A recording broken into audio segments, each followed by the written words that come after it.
news. Step out on the porch, can't beat a lake view. I don't like you and I don't like you, so don't come around if you're talking that boo. Your kids homeschool got you acting kinda iffy, reaching for the whiskey and jamming Joe Diffie. I ain't seen a NASCAR race in 8 weeks, been watching replays of the Titans and the Chiefs. I've trimmed all the trees and I washed all the sheets, planted all the peas and I fixed all the leaks. I fished all the creeks and I checked all my traps, filled up the feeders and I wrote this track. So I'ma kick back cause I'm feeling presidential. The rap game called, they said I was essential. Might be on the lake, might be in the woods, pretty much keep to myself like I should. Working on my social distance, been working on my social distance. Might be in the shop, might be in the house, working in the yard, chilling on the couch. Working on my social distance, been working on my social distance. Hey, I got a shotgun, a rifle, and a Monte Carlo. I've been living this life, they got you trying to follow. I've been out riding fences like a desperado, while people losing their heads like this is Sleepy Hollow. Tip bullets in my Glock 19, watch me disappear, Don Lewis, Tiger King. Best friend called, I just let it ring. I was busy working on that thing for that thing. In these piney woods, my grocery list is endless. Saw a few pigs, but they're no longer with us. My day-to-day business don't match up with my friends list. My CPA said folks starting to act suspicious. The left side is vicious. Am I too ambitious? You'd be more religious if you witness what I've witnessed. I don't need the government to pay my bills. Told the game warden I'ma kill what I kill. Might be on the lake, might be in the woods, pretty much keep to myself like I should. Working on my social distance, been working on my social distance. Might be in the shop, might be in the house, working in the yard, chilling on the couch. Working on my social distance, been working on my social distance.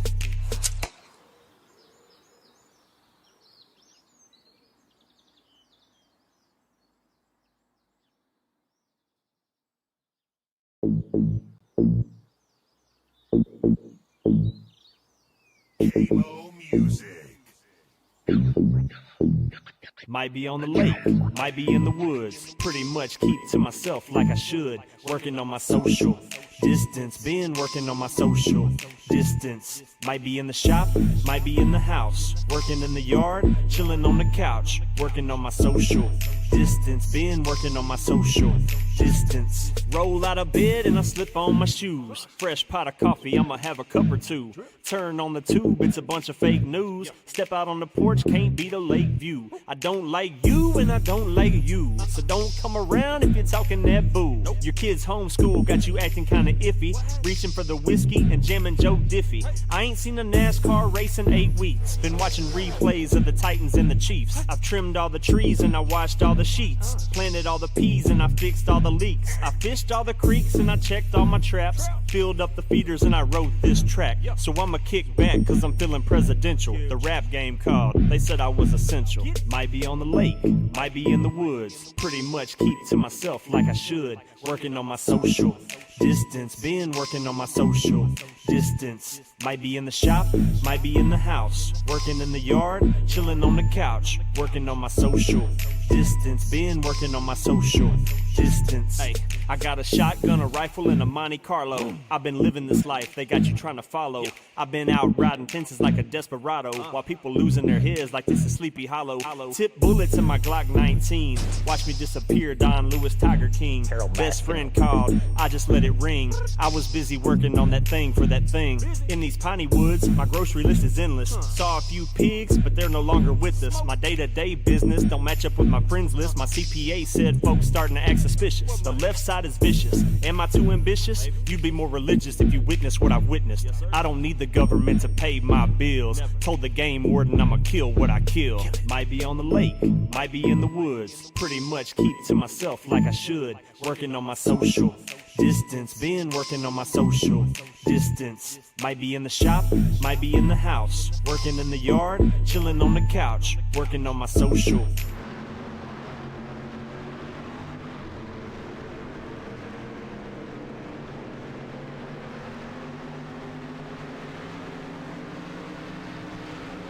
name is Nick Robbins. Got Zach Clark along with me on the call.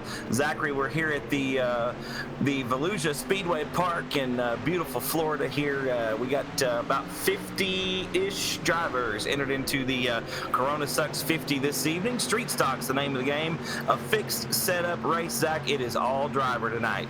Indeed, my friend. I've been watching a little bit of these practice laps. Of course, one of these iRacing ringers setting up shop, being the quickest car so far tonight with Howard Weaver, the quickest so far here in practice. We saw the racetrack trying to change up a little bit, Nick, as they did an hour worth of practice. So not sure if they'll reset the racetrack for the heat race action tonight, but we should certainly expect it to slick off throughout the racing action tonight.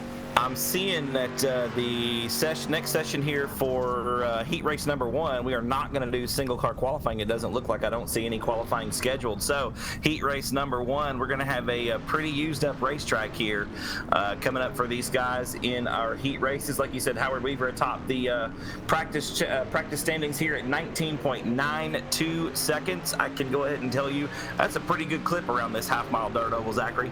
There's no doubt about it. You know, I told you last week that this is getting to be a new thing for me and kind of, I guess, my second rodeo broadcasting, if you will. But I have certainly made some laps this week in a street stock. It is certainly a lot of fun. Nick, you said you were test driving a little bit. It is not easy to do, just hopping behind one of these sims, as Howard Weaver and a lot of these guys checked in the battle of the night certainly make it look easy. Yeah, we got some, like you said, we've got some ringers here. Zach entered into competition this evening. Of course, Howard Weaver atop the standings. Justin Holt has picked up a street stock win here with these races. We've been doing a race on Texas a couple of weeks ago. He's second quick right now, just 3/100ths of a second off your fast car this evening in practice. Brandon Blaylock as well inside the top 10. Another big hitter, Trey Smitherman, Jason Salter, Corey Whitworth. Those guys also inside the top 10. So some real big names here this evening. Absolutely, and you're going to see a lot of guys from represented that we've called their names a lot of real racing and in the real life race cars. You see Kevin DuPont at Karen Crow, Louisiana. He's actually going to go crate late model racing. He's a former Louisiana State Dirt Track Championship winner up at the Boot Hill Speedway in Greenwood, Louisiana. You see Trent Humphrey sitting there in 13th.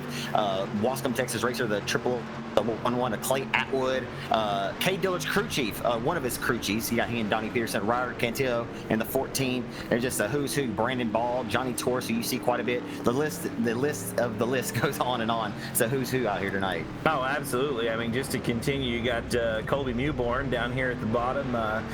Stephen Whitaker Jr. clocked in this evening. Justin Whitehead clocked in this evening. Justin McNeil clocked in this evening. A lot of good racers here on hand tonight for the Corona Sucks 50. We're going to be going 50 laps for the main event this evening. We're going to run 8-lap heats. Looks like the top 3 out of each of them going to move on directly to the main event. The rest of the drivers going to have to run a B-main or Consolation race this evening. The racetrack here at Volusia, I don't have a whole lot of on-track experience at this one, but I can tell you that the ends of the racetrack are completely different worlds. Turns 1 and 2, big, wide, sweeping set of corners. Once you get up towards the top, towards the wall, it kind of flattens out. The banking is not consistent all the way to the outside of the racetrack. Down the back chute, it's kind of a D-shaped, constant corner, and it really bottlenecks coming into turn number 3, and even more so coming off of turn number 4. Louisiana sprint car racer and I, Dustin Gates, out of Houghton, Louisiana. Matter of fact, my hometown as well. Dustin, good friend of mine. We made some laps in a sprint car earlier this week around Volusia in a 410, and he never lifted. I mean, the track certainly had some tack to it, if you will, but he never lifted around this place, and he wanted to go somewhere else in races. He wanted a little bit more of a challenge. He's getting around here in about 13 or so seconds. It's absolutely astounding what some of these drivers that, real-world drivers who have not been in the sim long can do. Justin is one of those drivers in particular who has just never done this before. A couple of weeks ago, steps right off into it, hops into a 360 sprint car, a 410 wing sprint car, and is just as fast as he is in real life. So, and I got to say, folks, that is incredibly impressive to see. I've seen some other real-world racers, hop in this thing and struggle right up until, for weeks on end, right up until they get into competition. So it's really impressive to see Dustin hopping into this thing and just being just as good on a virtual track as he is on a real one. Yeah, all you women who are sitting around thinking your husband's just sitting around playing a video game, I promise you, it's more than just that. These guys are certainly, it's a simulator like we reiterated last weekend several times, along with our good friend Rodney Rodriguez here on raceontexas.com, Nick.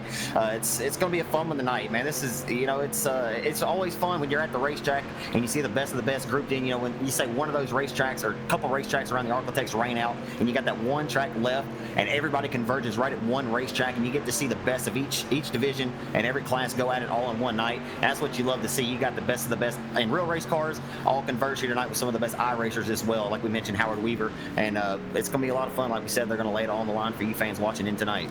I like that analogy, Zach. You got the couple of tracks in the area that rained out. There's the one that stuck it out, ran the racetrack in and said, let's do it. And then everybody kind of goes up there because racers want to race, man, and they're doing the same thing here. Everybody wants to race. So they're gathered in here this evening at the virtual Volusia Speedway Park.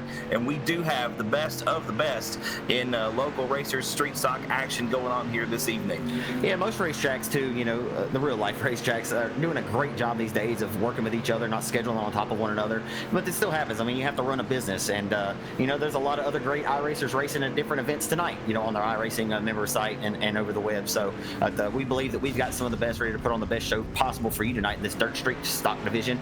Nick, one thing I'd ask you, you've hot lapped a lot of these cars. I've driven the dirt street stock, this week, just getting some practice. It is a car that obviously seems like you have to keep the tires as straight as possible, keep the momentum wound up underneath. You don't really.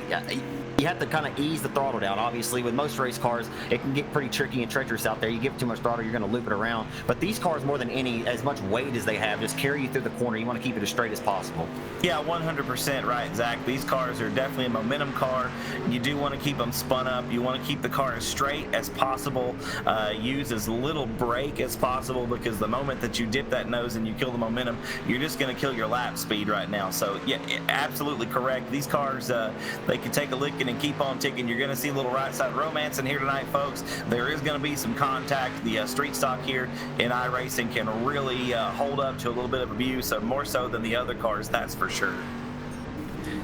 Looking forward to it. We're getting ready to wrap up here. It looks like just a few more cars going out for qualifying, if I'm not mistaken, Nick. Maybe a few practice laps here. Like I said, getting used to this old rig here, but nonetheless, we're going to rack them and stack them and go heat racing here in a few moments with Bailey's Barbecue. Heat race number 1 of the night. We'll tell you a little bit more about the Cleveland, Texas, Realwood Smoke Texas Barbecue here in just a moment at Bailey's, as we'll get ready to roll with heats here in just a moment here live on Race on Texas and LSR.TV on YouTube. Going to be some good racing here, ladies and gentlemen. Just looks like about 2.5 minutes or so left in that practice session. Of course, Stephen Calavoda and KT King running the admin side of things for us this evening. Zach, you've had a couple of opportunities to do some of these races and seen what it takes behind the scenes. Of course, I say seen. You're in Louisiana. I'm in Texas. Some of these other guys are in Tennessee and Missouri, and I believe Calavoda's out somewhere on the East Coast. I want to say he's from Pennsylvania, but I'm not sure. Stephen, don't kill me. It's neat to see all these folks come together, though, but there's just as much work and just as many people involved in putting one of these broadcasts on as there are in real world broadcasting. Absolutely. There's a lot of switches that are controlled at real life dirt track events, that live pay-per-view broadcasts. I heard Cody Wooten mention last week, or I saw him make a Facebook post last year after we did Texas Motor Speedway. He said, "Yeah, thanks to iRacing, free." But you can compare and contrast. I think you would probably say, if you do this stuff long enough, that it's a lot of fun, but it is a lot of work that goes into it. It's not just a show up, set your stuff up, and go home type of deal. There's a lot of work, a lot of wires, and a lot of dedication that goes into it. Well, and the crazy thing about these events, man, is, I mean, we've been in here in TeamSpeak since about a little after 6 o'clock, and Cody's been working on this stuff and putting it together, but you got to pretty much, it's go time. When it's go time, it's go time, and if there's a mistake, it happens after we get things started, and you have to fix it on the fly. When we do a real world broadcast, of course, with Race on Texas, we do as much planning and preparation as possible, but I feel like that window is a little bit larger for a real world show than it is for an iRacing show here that we're streaming. Yeah, I just saw something on the practice monitor. I want to mention Howard Weaver's only made 32 laps total tonight. He just ran out and ran a few more laps, but Howard Weaver, the quickest time tonight with a 19.916. That is blazing quick in a dirt street stock around this half-mile oval down in Barberville, Florida, Volusia Speedway Park, of course. Glad you folks joined us. Justin Holt with a 19.947, but I was just looking. Jason Salter versus Howard Weaver's 32 laps. Salter's made 116 laps tonight. That's a significant difference. I'm not sure if that'll pay off for him, but man, he's made quite a few more laps than Weaver has. I'm not sure if Weaver just doesn't need them, and he knows the name of the game. We'll see what happens. Well, I would be willing to bet that Howard Weaver has made almost as many laps on his own as several of these other guys put together, and I really think that that's what it comes down to, Zach. It's the same as real world racing. When you look at guys like Justin Whitehead and Stephen Whitaker Jr. versus somebody else on the racetrack, they've just got the seat time, they've got the experience, they know what the car is going to do, they know how it feels and how it's supposed to react, and that's where Howard is this evening. He just knows what the cars are going to do and how they're going to behave and how they're supposed to react. So we'll see as the night goes on. There's some of these real world racers though that just get that talent, like we were talking about Dustin Gates earlier. They just got a knack for it and they can feel it out, and looks like we're going to roll off with Bailey's Barbecue Heat Race number 1 here, Zach. Absolutely. Bailey's Barbecue Heat Race number 1 of the night here on RaceOnTexas.com, presented by Bailey's Barbecue, family owned and operated 2014 in Cleveland, Texas. Realwood Smoked Texas Barbecue with made from scratch homemade signs. They're famous for their race day special on race day Saturdays. Amazing barbecue owned, operated at Cleveland, Texas. Bailey's Barbecue, family owned by Robbie and Cindy Kuhn. They'll present Heat Race number 1 tonight here from the Volusia Speedway Park, again live on RaceOnTexas.com. And this is the way they're going to line up tonight. My good friend Nick Robbins joining us here live on a broadcast. On the pole, and the number 4 machine, Louisiana racer, did a lot of racing down at the former Sabine Motor Speedway. Scheduled to be your pole sitter, I do believe. This is showing me correctly, fellas. Correct me if I'm wrong. It's Chase Rasmussen piloting the 4, going to be your pole sitter of heat number 1. That should be it. Alrighty. Outside of him, it'll be car number 56, Joseph Wyndham. He'll be your outside pole sitter again. 56 is Joseph Wyndham. Inside of 2, driving the double deuce car. Inside of 2, Jonathan Capps. Jonathan Capps driving the double deuce. Along the outside, the 8-time Cajun Classic winner of the Arklatex Speedway and the 2-time reigning $10,000 winner of the King of the Hill, the Boot Hill Speedway, Justin Whitehead from Hooks, Texas. Inside of row number 3, starting 5th, it'll be Gary Smitherman, a part of the Moo Crew out of Dallas, Texas in 42. Ryder Cantillo and the CDR Racing Shocks, Donnie Peterson turning the wrenches on the number 14 for Ryder Cantillo. And Justin Cook going to line up inside of row number 7 in the 2-6. Along the outside, Dylan Robinson in 52. Karen Crow, Louisiana's Kevin DuPont will start inside of row number 4, or inside of 5 in the 9th spot in the 3. And outside the 21 is Jason Wilkie. And finally, 11th and final car on the starting grid for Heat Race number 1, presented by Bailey's Barbecue. It'll be James Starry in the 741. Nick Robbins, we're just about ready to pull them tight and ready to rock and roll here for Heat Race number 1.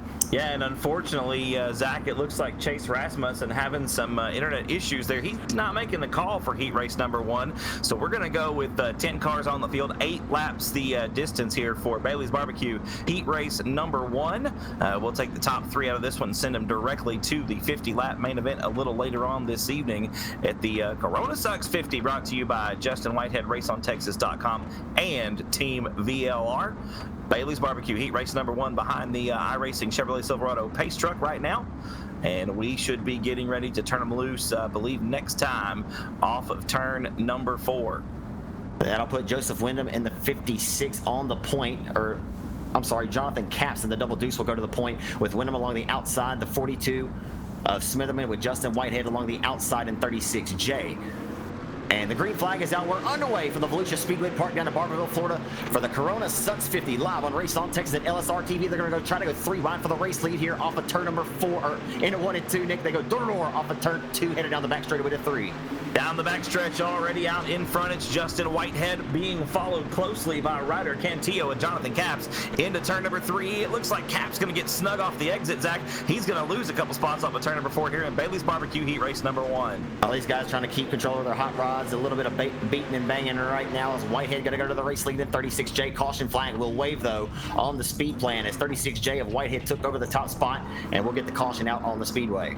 Looks like Cameron Starry there in the 741 and Jason Wilkie in the 21 getting turned around, getting crossed up. We got an instant replay here from Charles Wooten at LSRTV, and you can see down the front straightaway a couple of cars sideways. We get them crossed up into turn number 1, and that was all she wrote. That was the cause of the caution there, and we'll see. Looks like Joseph Standifer was given an EOL penalty. So what that means is end of line. Send that car back to the back of the pack here, folks. But in Bailey's Barbecue Heat Race number 1, Zach, it's no surprise really with the best engine, Sames Ford, number 36J out in front. Absolutely. Justin Whitehead, like I mentioned earlier, the two-time reigning $10,000 winner, the King of the Hill. We could talk a lot about Justin's factory stock racing career. Of course, he scored his 286th career win as he won just an unprecedented 8th time in his racing career at Arklay Tech Speedway. That race pays $5,000 every year. Of course, last year it only paid $2,500. But if you want to talk about stock car racing and the US of A, outside of Mike Nichols, maybe in the IMCA ranks, there's no driver been hotter on a continuous streak than Justin Whitehead out of Hooks, Texas. He has been on an absolute tear, but what he's been able to do, Nick, coming into at the end of last year, coming to this season with that IMCA modified sponsored by WW, it's been pretty flawless. Of course, he won that $1,000 victory up at Southern Oklahoma Speedway in Ardmore. Justin's showing that he is certainly a wheel and he can deal on any given Friday, Saturday night. And I think the case was this is a Wednesday night up in Ardmore, but the dude can just wheel a race car. There's no doubt about it. Yeah, and it really doesn't seem to matter what kind of race car it is. You mentioned the modified there. He's also really good behind the wheel of a limited modified as well, and just really successful in just about any kind of car he drives. Even here on iRacing, being out in front here in Bailey's Barbecue Heat Race #1, Whitehead will be your pole setter inside the front there on that front row next door to Ryder Cantillo. Looks like Jonathan Capps and Gary Smitherman third and fourth, and Justin Cook right now rounds out the top 5 in the 26 machine. Getting ready to drop the hammer. We're back underway. Green flag thrown by Kenny Crawford. We're rolling off into 1 and 2 on the restart. Whitehead going to take the middle lane of the racetrack, drift up high here off of exit. Cantillo up to second. Got the K. Dillon Racing Shocks digging underneath the 14. He'll set his sights to the back deck lid of the Outlaw Chassis 36J. Here comes Cantillo for the race lead. Cantillo looking to the inside off of turn #4, ladies and gentlemen. You can see the racetrack after we did a reset here after the practice session, Zach. It's already started to dry out again right through the middle of the racetrack as we come back into turn #1. Cantillo on the bottom pulls alongside the 36J, and Justin Whitehead going to hang on to the lead down the back straightaway into 3.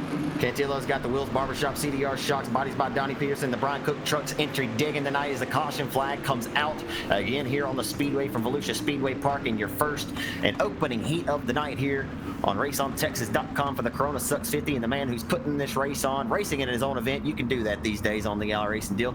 Justin Whitehead out front in command of this one. Yeah, no, again, just no surprise there as we watch what happened here for the second caution. Looks like a couple of cars getting together down the front straightaway. We come back into turn #1. It's the 17 and the 741 with the 3J being the car to go around. I believe that's Kevin DuPont going to bring out our second caution here in Bailey's Barbecue Heat Race #1. Zach, looks like 4 laps have been completed. We have changed the restarts. It'll be a single file restart here for Bailey's Barbecue Heat Race #1. If you're watching us live at home at RaceOnTexas.com, give us a comment, give us a share, give us a like, let us know where you're watching from. We'll give you a shout out here on the broadcast in just a moment. Just let us know what you're liking tonight. If you're liking it tonight, we sure hope that you are. Absolutely, as we're going to get them, like you said, single file, so we won't go re-racked and stack this time. Next time we'll see them racked and stacked will be in Heat Race #2 here in a few months. It's about K-Mo Music and his new song, Social Distance. So right now, the iRacing pace truck out on the racetrack. The judge, jury, and executioner up in the flag stand, ready to drop the green flag over the competition here in a few moments, as we'll get them single file here. Nick Robbins 4 in, like you said, this 8-lap affair, so 50% in, 50% left to go here as Whitehead, your race leader, Ryder Cantillo, Jonathan Capps, Justin Cook, Dylan Robinson, Gary Smitherman, your top 5 right now. Getting ready to go once again. A great shot there off the back of Justin Whitehead's number 36J as we head down the back straightaway. He's got Ryder Cantillo right there behind him, and Cantillo's car across the top says slab season, ladies and gentlemen. Yes, sir. You know what he's after. He's after that dub here tonight. He's gone dub hunting here in Barberville, Florida, Zach. A little early in the night, but Cantillo certainly can get it done behind the wheel of the 14 machine as we go back green. Yeah, I think K. Dillon needs to put a patent on that one, boy. He came up with a pretty catchy moniker, or a little catchphrase there. They'll roll in the one on the restart. Here comes Cantillo. He's got slab season on his mind. He'll roll down to the inside of 36J for the race lead. He'll roll off into door for the top spot, headed down the midpoint of the back straight as they roll into turn #3. 14, 36J putting on a show to the opening heat of the night. 14 down to the hub of the racetrack, Nick, and here we go. It's heating up. Cantillo faster through turns 1 and 2, Zach, but I think just Justin Whitehead's got the more preferred line, I should say, through turns 3 and 4. Cantillo again down to the bottom of turn #1, off at turn #2. They're dead even down the back straightaway. Zach coming into turn #3. A little bit of contact there as we come down the back straightaway. digging like Dale Jr., as they like to say, or digging like old Dale, as they roll off at 4 down the front boulevard. Cantillo gonna make 36 Jake earn it tonight. He says, hey, hello, stock car boy. 14 gonna roll it down to the inside. He does a lot of great tire prep on the 97 MB custom late model for Cade Dillard, a big asset to that race team along with Donnie Peterson, and right now he's using the lessons learned from the Dillards. He'll roll down to the inside for the race lead again, putting the pressure on that outlaw chassis. Sames 436J, but not enough. Whitehead too smooth, and that outside line momentum continues to work to his advantage, Nick, as they roll into 1. That's a white flag, ladies and gentlemen, in the air. Ryder Cantillo got to go. He's got to go now, Zach. They're dead even once again off of turn number 2. This is the best run for the young man in the 14 machine as of yet. He's going to have an edge coming into turn number 3. Checker flag going to be in the air. It'll be Ryder Cantillo going to take the win here in Bailey's Barbecue Heat Race number 1. Whitehead will be second, and your third and final transfer spot, ladies and gentlemen, going to go to Jonathan Caps in the double deuce. So Cantillo, Whitehead, and Caps going to get it done and move on to the 50-lap main event. Zach, how about that for the first heat race? Oh man, we got an old people's elbow thrown in on the first lap coming to the checkers. Yeehaw. I'm not sure how Whitehead feels about it. We feel pretty good about what we just saw anyway, and I think Justin would like to have a pretty successful and exciting race for the fans to sit at home and watch. Of course, this is for all you great race fans sitting at home in the house. This Corona sucks 50, coronavirus does suck, and we're ready to get back to business. But this is the best thing that we can do to bring you the best action as possible to your living rooms, folks. So we hope you enjoyed that opening heat. That was a pretty good one. Whitehead will come home the bridesmaid to a final turn pass by your winner. Again, goes to Ryder Cantillo, your winner in 14. Kamo Music, heat race number 2. Of course, if you were listening to the pre-roll, you heard Kamo's new single, Social Distance. It's available now wherever music is sold. You can get it at iTunes, Apple Music Store, Spotify, and the Google Play Store. Check it out and download it now. That is Social Distance by Kenneth Montgomery. Sponsoring us here with heat race number 2. I want to give a big shout out to Kamo and all he does for us here at Race on Texas and the rest of the drivers in the real racing world. A huge asset to dirt track racing in general. Thanks so much, Kamo, for being out here with us this evening, supporting us.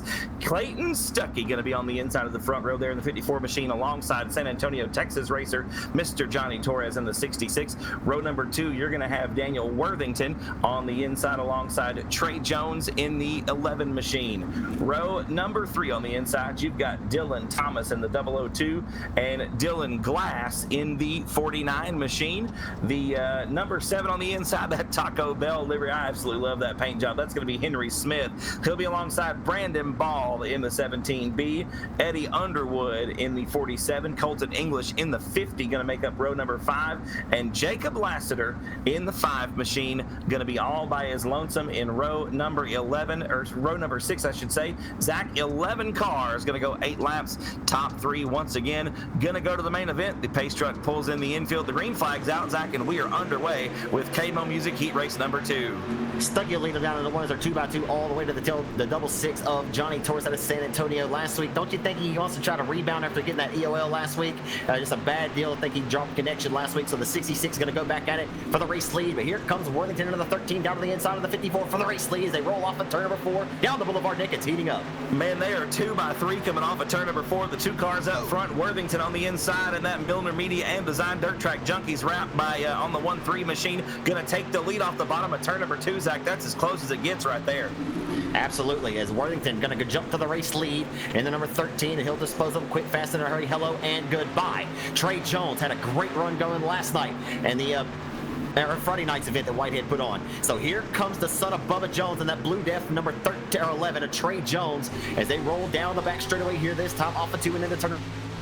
And we're on board right now with Jones coming into turn number 3. There's a gaggle of cars right now inside of the top 5.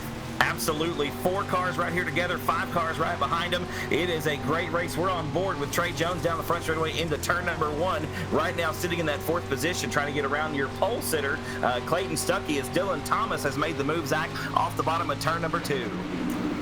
Absolutely, they roll off into 1-0-3, going to roll down the back bumper for the race lead off of 4 down the front boulevard. It's all Daniel Worthington out front with the top spot at this juncture. As Stuckey from the pole has faded back to 3rd. Now they roll off the 4 down the front straightaway this time, Nick. It's heating up again for the race lead. Absolutely, and sitting in that 3rd spot, your pole sitter is still in a transfer position, so that's really all that matters at this point. Unfortunately, it is a struggle for him to be dropping back like that, but right now your race sitter, Daniel Worthington, in 2nd place, Dylan Thomas, starting to pull away as we get a yellow flag. Caution flag is out here in Kamo Music heat race number 2. So the caution flag will come out here in KMO Music Heat Race number 2 of the night at the Volusia Speedway Park in Barberville, Florida.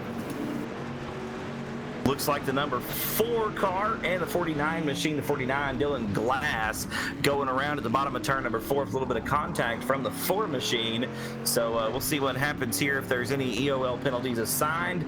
It looks like, doesn't look like there will be. It looks like Dylan Glass going to drop to the back of the pack.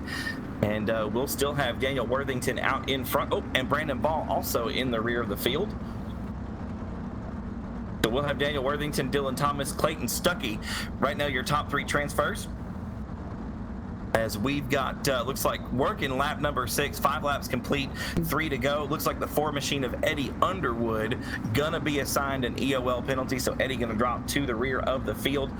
He'll be behind Dylan Glass. Unfortunately, Dylan in the back as well after a little bit of contact coming off of turn number 4. Some drivers you need to be watching right now, ladies and gentlemen, sit in 4th, 5th, and 6th position with Johnny Torres right now in 4th, Trey Jones rounding out the top 5 in the 11 machine, and Henry Smith up 1 spot right now. The biggest mover on the racetrack, Zach, your 2nd place car, Dylan Thomas, up 3 spots to 2nd. Absolutely. Thomas rolling like a big shot now. That 03 machine working pretty good. He'll have that outside line restart. We'll see if that can work to his advantage. We saw Cantillo pick off and win heat race number 1 of the night with that final turn pass coming to the checkered flag over Justin Whitehead. So both lanes pretty respectably quick here tonight, Nick. We'll see what happens.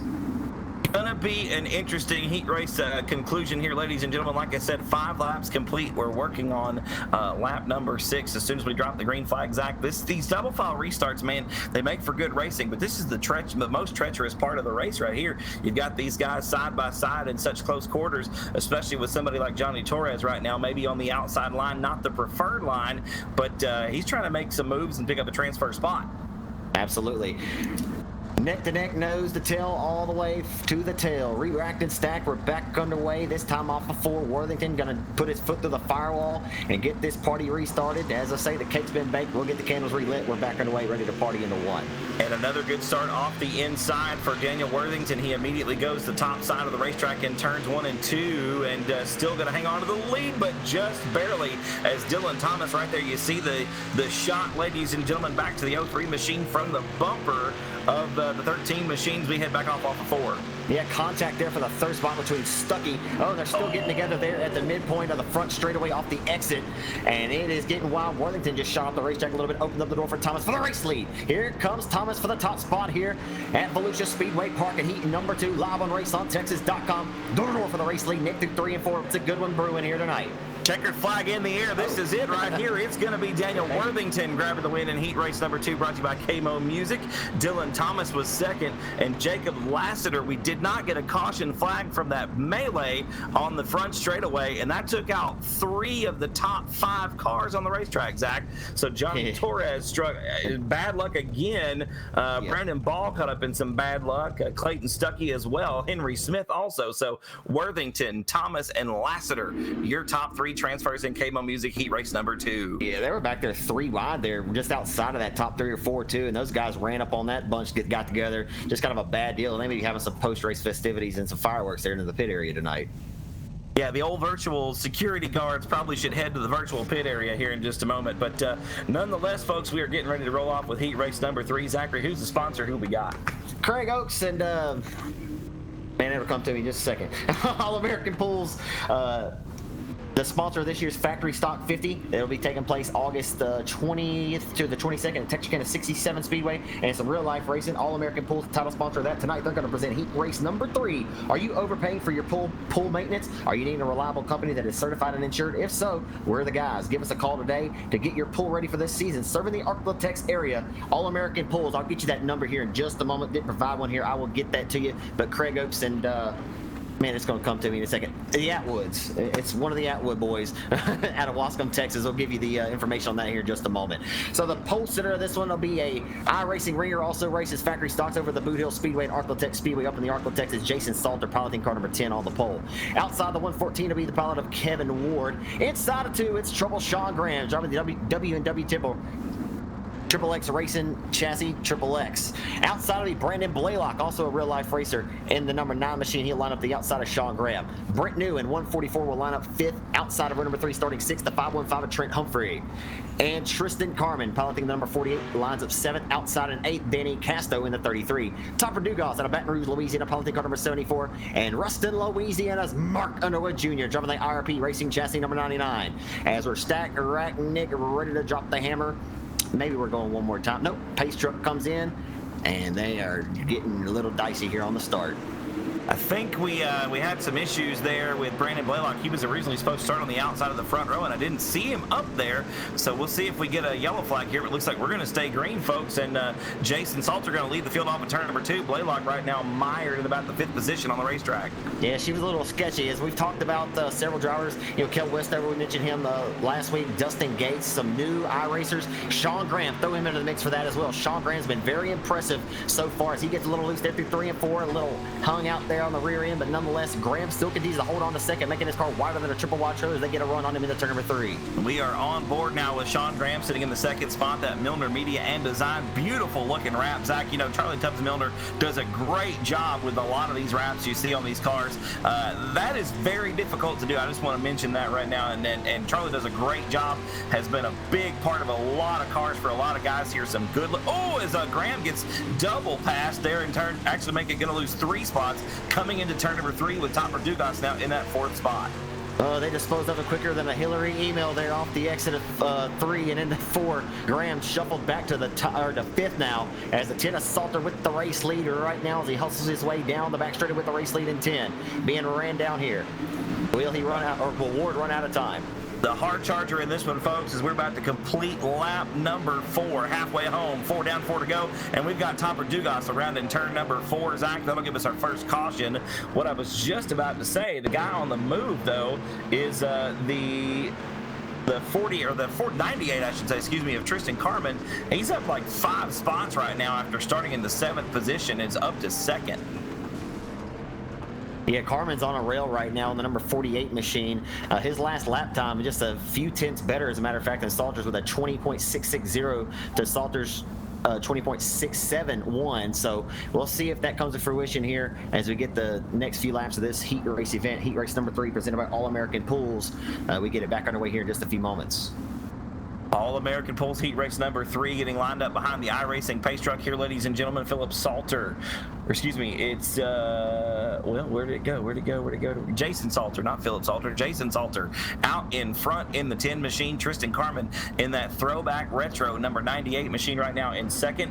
And Brent New in the 3rd and final transfer spot. Sean Graham on the outside looking in right now in 4th. And Zach, Sean had a rough go of it a couple laps ago, was sitting in the 2nd position. We watched him lose 3 positions down the back straightaway, but fairly new to the simulator, still hanging on in that 4th position right now, just on the outside looking in. He's been very impressive, though. I've made a few laps with Sean this week on different various cars, and he's a good racer. And we mentioned Charlie Milner did a great job on that wrap on that Triple X machine. Just looks just like the cars that he pilots in real life between his limited modified and his factory store. Of course, Sean Graham, a very well-accomplished racer out of the Arklatex, winner at Boot Hill, Arklatex, Lone Star. He actually opened up and won Lone Star Speedway's first race of the season back in February in the limited modified division. Very well-accomplished racer right here out of the Arklatex region. We'll see what he can do lining the outside of row number 2 in the 4 spot in Triple X. Well, we're about to go green here, ladies and gentlemen. I do believe we got a double file restart on our hands. The iRacing pace truck gonna pull into the infield this time around, and we are back underway, working lap number 4 as we take the green flag. Putting in work, and I wanted to get the elbows a little bit dirty, the hands a little greasy as we roll and saw on the wheel with the teeth clenched. They roll down off of 2 and into turn number 3 for the race lead. Here comes Carmen at 48 to the inside of the 10. A Salter for the top spot. Hello, how you doing, Jason? Jason says, doing pretty good. Get the hell out of my house. They roll off of 4 for the top spot. Salter too strong up top. Really good shot there, ladies and gentlemen, of the 2 racing lines here at Volusia Speedway Park with Carmen on the bottom through the middle. The middle of the racetrack starting to slick up, and you see right there, if you miss the entry on the inside of turn number 1, the car going to break loose and lose quite a bit of speed. Here comes Brent New now as we are looking off the front bumper of the 44 machine down the front straightaway right behind that retro scheme number 98 of Tristan Carmen and the 10 of your race leader Jason Salter. Working lap number 7 right now. Should be coming to the white flag next time by. Nick, you know as well as I do, one little slight bobble, one little mistake in a real-life car as well as an iRacing deal. Boy, you can be from the in-house to the outhouse. And right now, the 10 Assaulted looking to hold on down to the wire as the 10 still continues to hold it, but it is tighter than the top string on the Texas Fiddle as they roll into 1 and 2.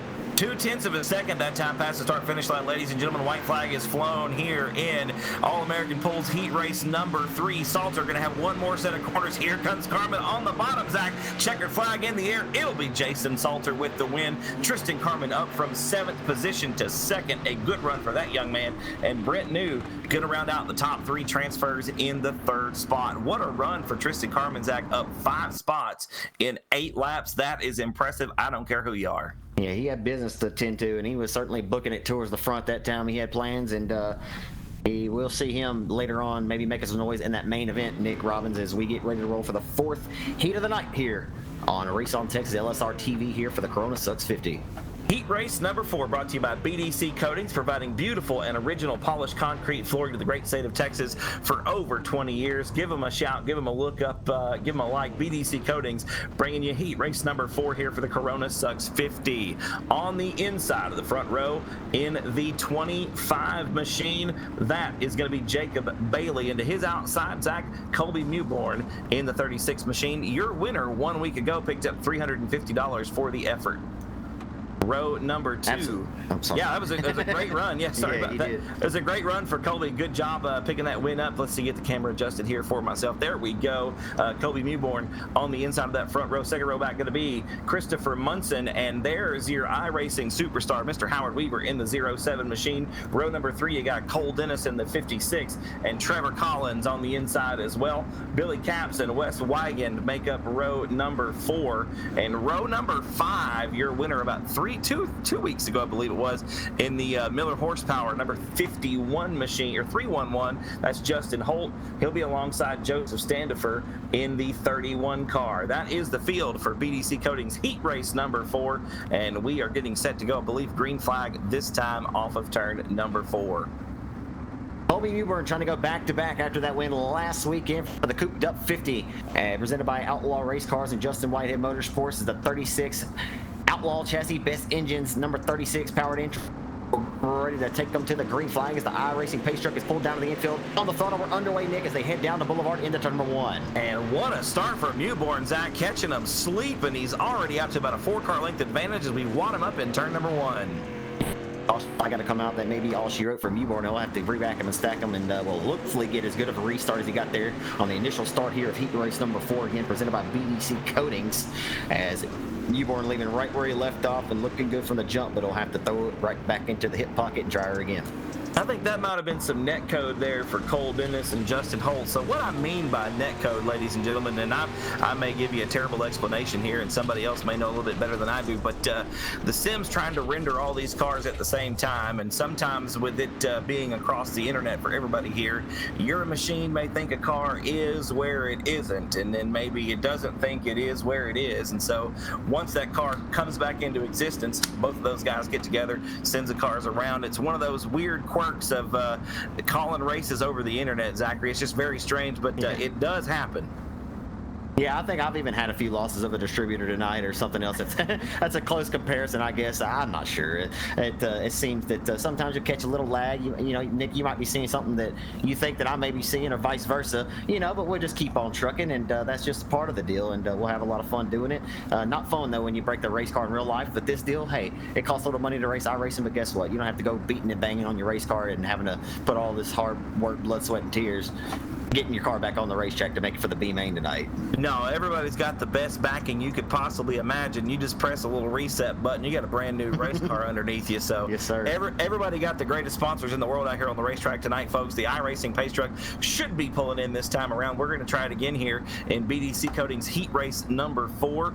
We've got one more heat race coming up after this one. Then we'll have a couple of consolation races and that 50-lap Corona Sucks 50 main event brought to you by Race on Texas and Team VLR. Of course, we want to thank Justin Whitehead for putting this deal together and asking us, Zach, to broadcast it for him. Hopefully that all the folks at home are enjoying what they're seeing right now. And we're back underway, and they're sideways again off the 4, but man, Mewborn fired out of a cannon, man.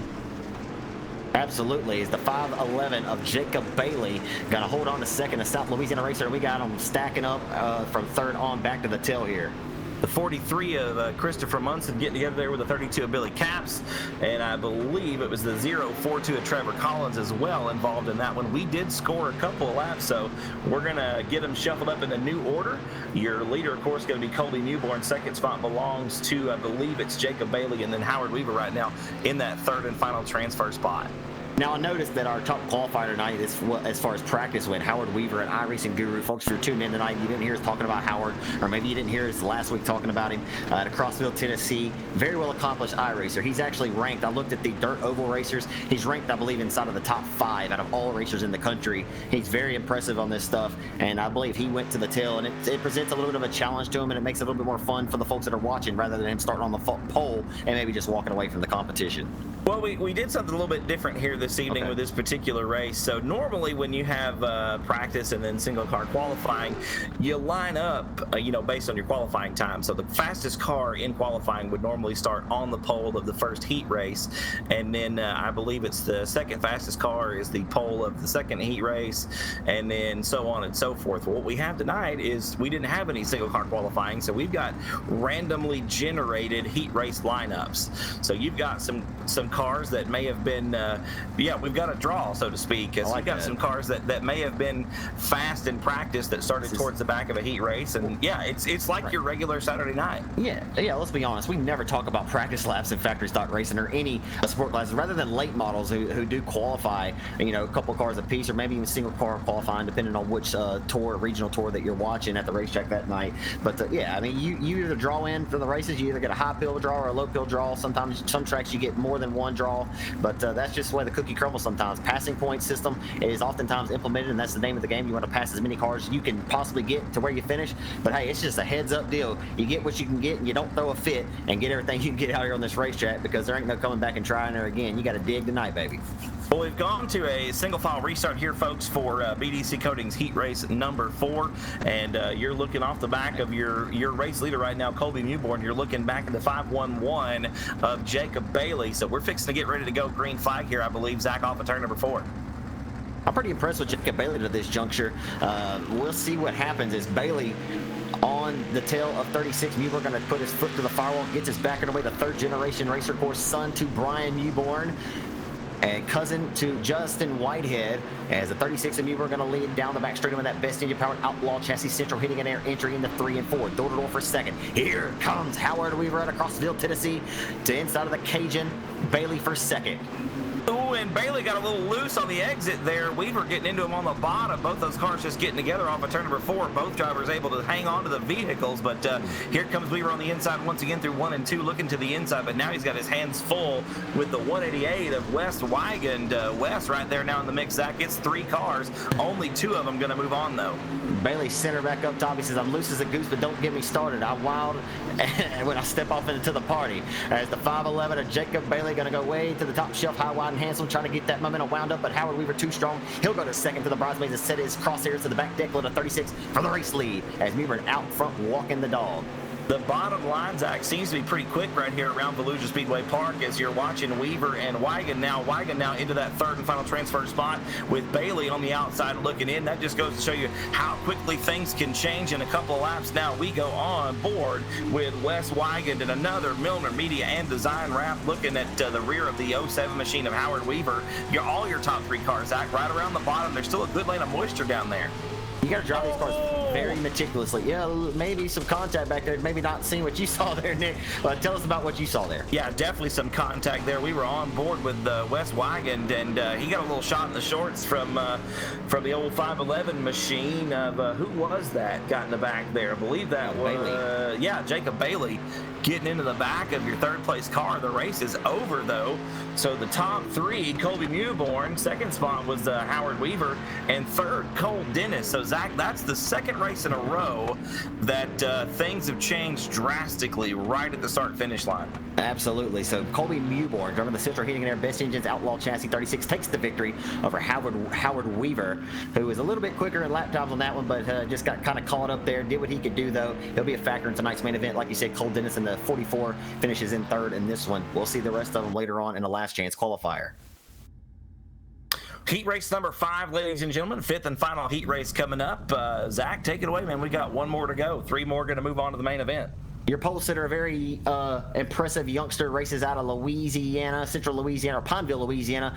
Piloting car number 40 tonight on the B car of CJ Howell. Won 7 times last year between several different racetracks. This kid right here is nothing less than impressive, and he'll be a lot of fun to watch throughout the next year on this iRacing stuff. He's good at this as well as in a real race car. Only 14 years of age is CJ Howell.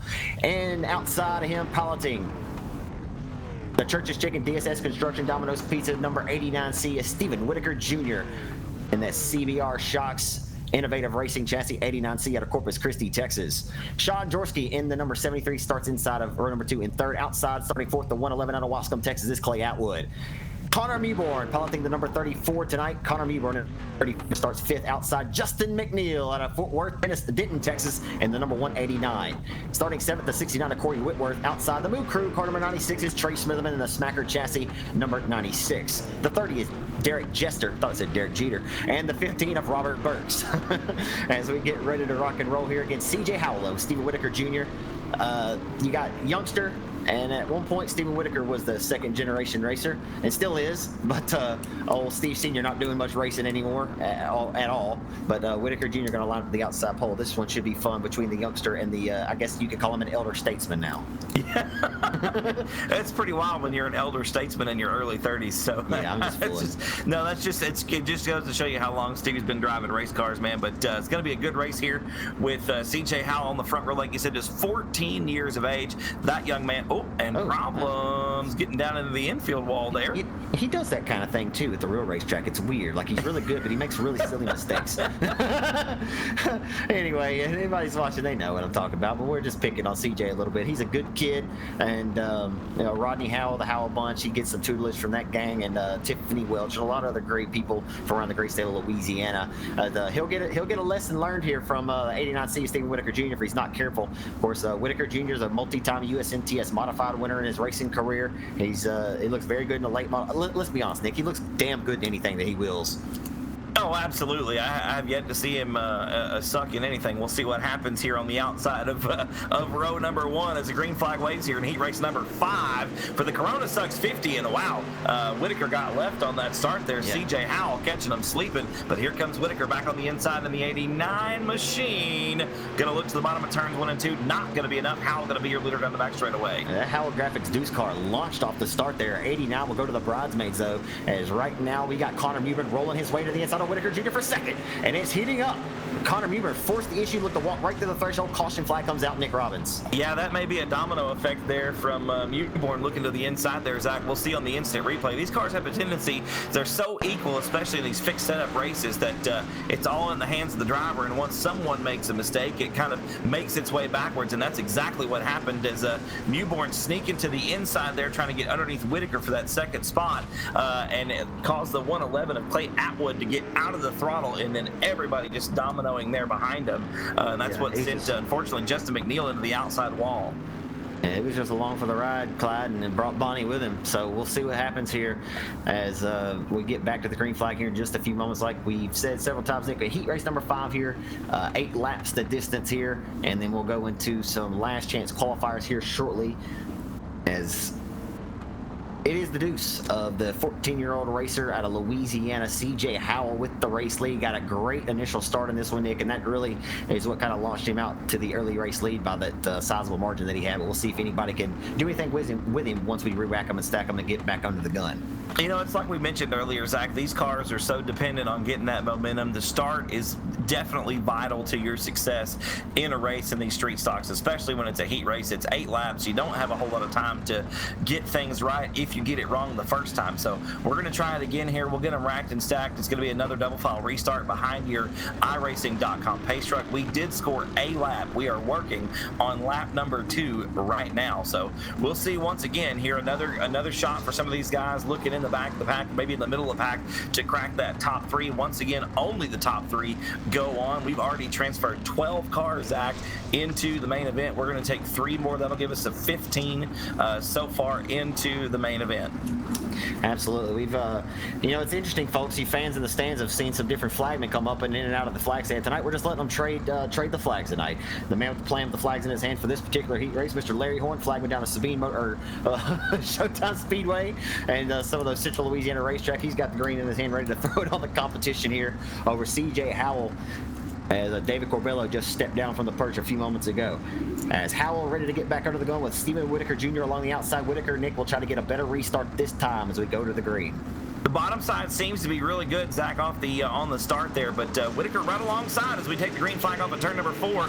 Ooh, and already we're going to wad them up down the front straightaway. Cars getting together as you were on board briefly there with Corey Whitworth. Whitworth going backwards quick, fast, and in a hurry. Not the start that the 69 machine was looking for as we go back down the backstretch into turn number 3. Here comes Stephen Whitaker Jr. bringing in the number 36 of Mewborn along with him. Mewborn rolling like a big dog now up the third as they go door for the race lead. 89C inching a little bit closer, not by yards or feet, but he's inching in nonetheless as the 2 car rolling the hub and rolling it well. 36 bringing along with him as here comes Whitaker to the outside for the race lead. Whitaker trying that top side line, ladies and gentlemen. It's real sketchy there getting into turn number 3 on the outside of this racetrack, and it's even sketchier coming off of 4. That bottleneck right there is gets up on you real quick there, folks. That track gets real tight real fast.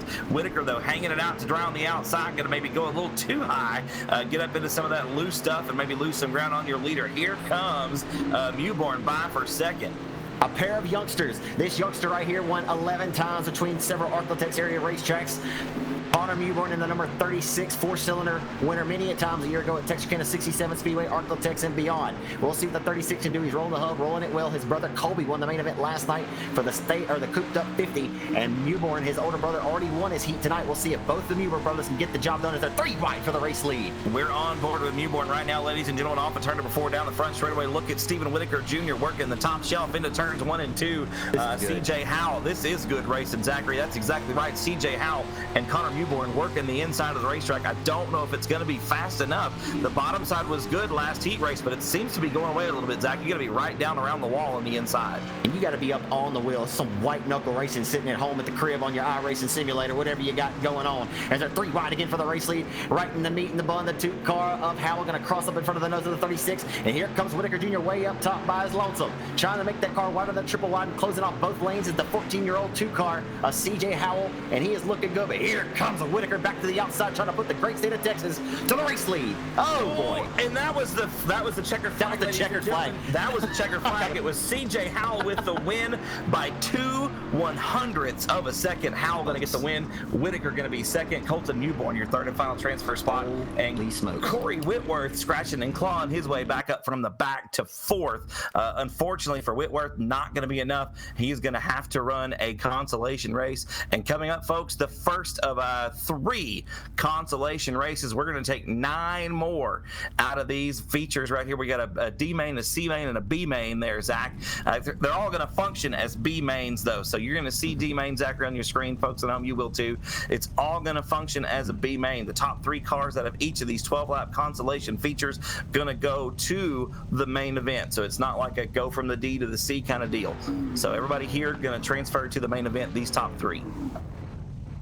And I'm just going to go ahead and tell you, like I would tell you at a real racetrack on any given Friday, Saturday night, or whatever night of the week it is. You don't like what you just saw, then guess what? Tap your neighbor like you're at church on Sunday morning and say, you don't like dirt track racing very much, do you, neighbor? Because that was fantastic racing. I don't care if you're sitting at home on iRacing or whatever. That was a lot of fun, and those guys are certainly going at it, and they probably be messaging each other here saying that was a lot of fun, because that was a lot of fun. Real life, I don't know, Nick. They're probably going to be upset because they got some sheet metal to beat out. Hey, man, it's just a heat race. But the heat race Harry got after him there in the form of CJ Howell and took the win, like you said, by like 2 thousandths of a second. Yeah, absolutely, man. That was great racing right there, folks. We're going to roll out here with B main number 1. Once again, top 3 going to transfer directly to the main event on the inside of the front row. Driving that number 0 machine, you've got Justin Cook. To his outside in the 32, it's going to be Billy Capps.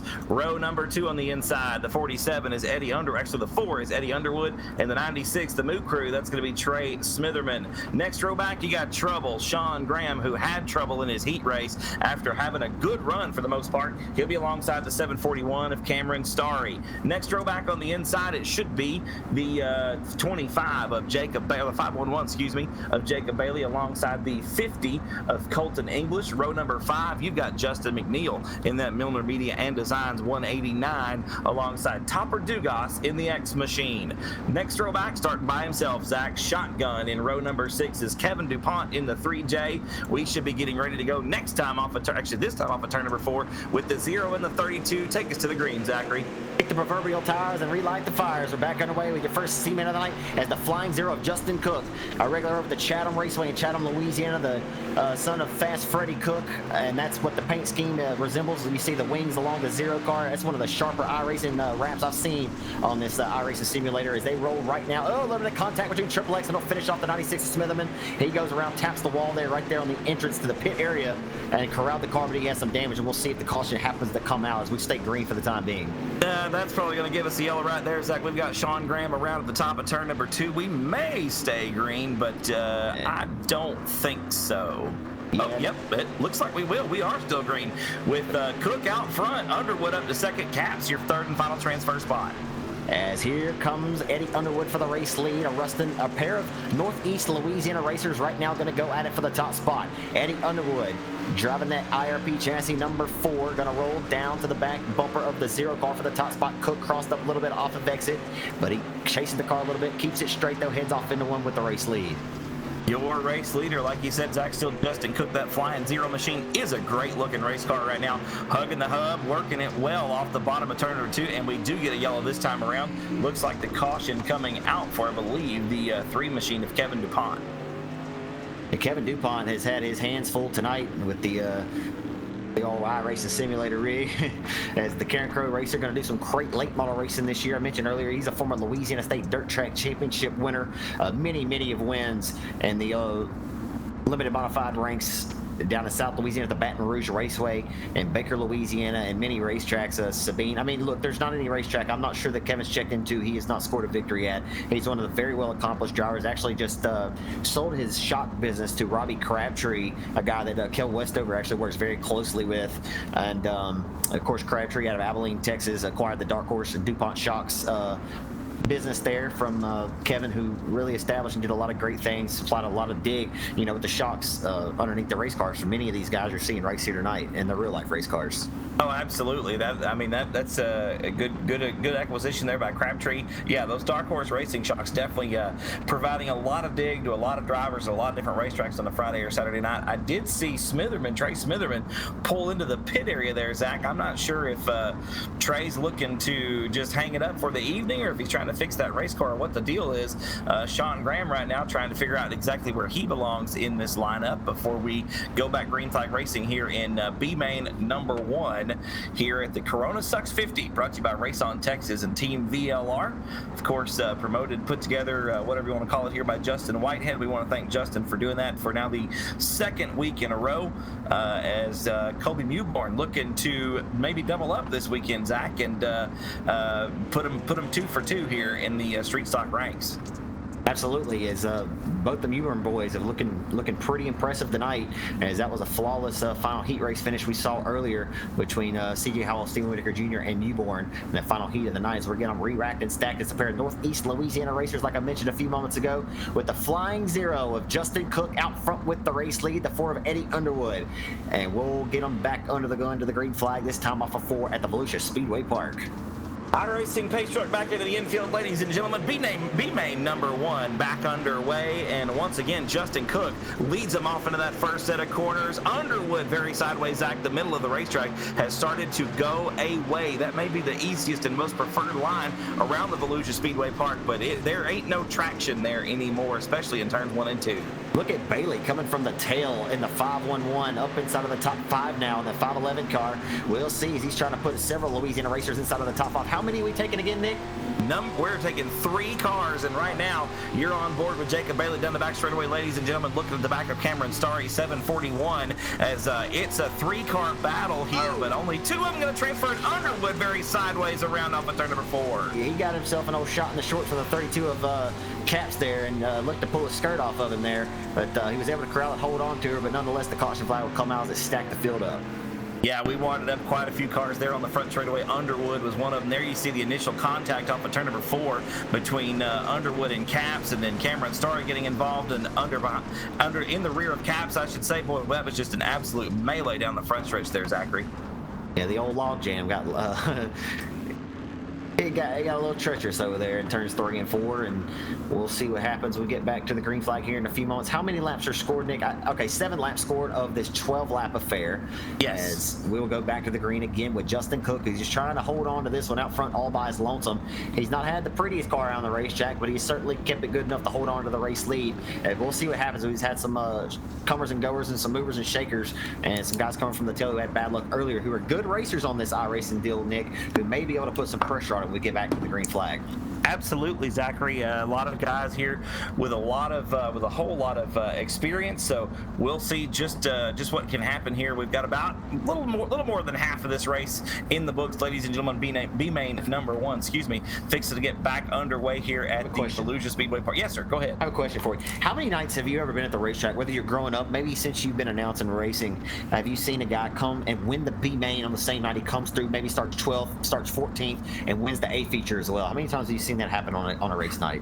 It's been a little while, but I've seen it quite a few times. Yes. But boy, it is a story every time it happens, man. There's nothing like watching the driver who has just faced adversity, who just fought. I mean, you talk about it in iRacing, okay? You know, a guy maybe particularly in this race who could possibly come from one of these C mains, could go to a B main and then possibly win the A main. I mean, that is one of the hardest things you can do in a real life race car. But it is. Look, we're not going to take anything away. It's hard to do here. It just takes a lot of the time away. A lot of the folks who are going to be beating and banging on that race car in the pit area, you know, in a real life race car, it takes that element away from it, which kind of adds to a little bit more of the Cinderella story as it happens at the real life racetrack. But man, you can't take anything away from any of these guys who face some adversity tonight, battle behind the 8 ball. It makes for a great story, like you said, Nick, to come through and, you know, possibly reign victorious at the end of this race night. Absolutely, and I think we may see a couple of those drivers. Of course, the top 3 in this one are going to start 16th, 17th, and 18th in the main event. So anybody from this race is going to have a long way to go and a short time to get there, Zach.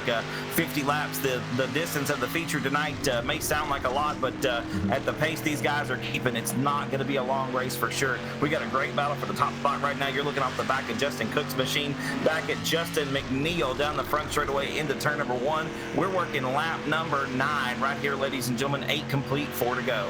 Here comes Justin McNeil trying to steal the race lead as we work down to it. This will be 10 laps being punched to the time clock this time. 10 scored of 12 as they roll down the front straightaway here at the Fallujah Speedway Park, live on RaceOnTexas.com, presented by LSRTV. Cook with the race lead. McNeil, Bailey, Smitherman, Kevin DuPont, your top 5. Only the top 3 go, Nick, as these guys outside of the top 3 got to go, and they got to go right now. Yeah, and Smitherman and DuPont right now, all really on the outside looking in. They're both trying to run down Jacob Bailey, your third and final transfer spot. And Smitherman right underneath him, but he's about to come under fire here, Zach, from Kevin DuPont. Those guys got that bottom side rolling real well off of turn number 4. Yeah, Bailey's way up top where Grandpa keeps the good bourbon. I mean, he's way upstairs, folks, as he may open up the door for Smitherman, perhaps get a run on him, and here he comes for that final transfer spot. White flag going to be in the air this time around, ladies and gentlemen. I tell you what, Smitherman and that Allard Racing Engines number 96 machine needs to go, and needs to go now to try to get around the third and final transfer spot, Jacob Bailey. I'm really interested, Zach, in your leaders line, Justin Cook, rolling right through the middle of the racetrack where I said not long ago that the track may be used up. You can see that light groove as the checker flag comes out for Justin Cook off of turn number 4. You can see exactly where I'm talking about. The racetrack lightens up through the middle as the checker flag waves. It'll be Cook, McNeil, and Bailey moving on to the main event. Zach, unfortunately for Smitherman, DuPont, Dugas, Graham, Starry, English, Caps, Underwood, and Standifer, it is not going to work out. They are going to have to park it on the old virtual trailer as the first B main is done. B main number 2 going to roll up right now. B main number 2 getting ready to roll on to the speed plant here, presented by Bailey's Barbecue. Family owned and operated since 2014, located in Cleveland, Texas. Realwood Smoked Texas Barbecue with made from scratch homemade sides. They're famous for the race day special on race day Saturdays. Amazing barbecue, owned and operated by Robbie and Cindy Kuhn, as they present B main number 2 of the night here at the Fallujah Speedway Park, live on RaceOnTexas.com for the Corona Sucks 50, presented by Outlaw Race Cars and Justin Whitehead. On the pole, it'll be the 49 car of Dylan Glass. Along the outside of Glass, the 69 of Corey Whitworth. Whitworth, I believe, if I'm not mistaken, he had a good run last week, didn't he, Nick, in the main event? Yes, absolutely. Yeah, Whitworth in 69 going to be your outside pole sitter. Inside of row number 2, starting third to be the 9 of Brandon Blaylock. Outside, the Move Crew, the 42 Smacker chassis, that'll be Gary Smitherman. Inside of the third row, starting 5th, that'll be the 188 of Wes Wiegand. Outside, San Antonio, Texas racer in the 66 is Johnny Torres. And inside of the 4th row, starting 7th, the 111 out of Wascom, Texas racer, that is Clay Atwood. Mark Underwood Jr., he's out of Ruston, Louisiana, the Team Loudputter Motorsports IRP Racing chassis, number 99. 21 is Jason Wilkie along the outside of him to be the 311. He's a good racer. Keep your eyes on him with Justin Holt from White Oak, Texas. Clayton Stuckey, pilot's car number 54. And the final car in this 12-lap affair, 12 cars going the 12-lap distance, will be the 30 of Derek Jester, sorry. I want to give a big shout out real quick, Zach, to a guy that we know and love watching at home right now in Kingsville, Texas, and that is Mr. Tony Fetters. I haven't seen old T-Bone in a hot minute since I've been cooped up in my house here in Manor for a hot minute. I hadn't seen T-Bone in quite some time. Good to know that he's watching this at home. Hoping that everybody that's watching is liking what you're seeing either at RaceOnTexas.com's Facebook page or on YouTube at LSRTV. That is live sim racing television. A great channel there from Charles Wooten, of course, for giving us some great shots here of the action. Zach, as B-Main number 2, brought to you by Bailey's Barbecue, back underward, should I say, started here with the green flag drop off at turn number 4. Go ahead, Nick. I'm not seeing it for a second. Sorry. B-Main number 2 rolling down the back straightaway. Hey, sometimes these things happen, ladies and gentlemen. Sometimes you see it, sometimes you don't. Right now, though, it's a great 3-car battle for the top spot with Blaylock on the inside. Down around the bottom, Dylan Glass going to be your leader off of turn number 4. And Corey Whitworth working the outside in the 30 machine up to the top of turns 1 and 2. Whitworth still high side off of the second corner. And it's Glass right to the middle of the racetrack. Blaylock in that third and final transfer spot. Wes Wiegand, Gary Smitherman, Clay Atwood, Johnny Torres, Justin Holt, Derek Jester, Clayton Stuckey, Jason Wilkie, and Mark Underwood Jr.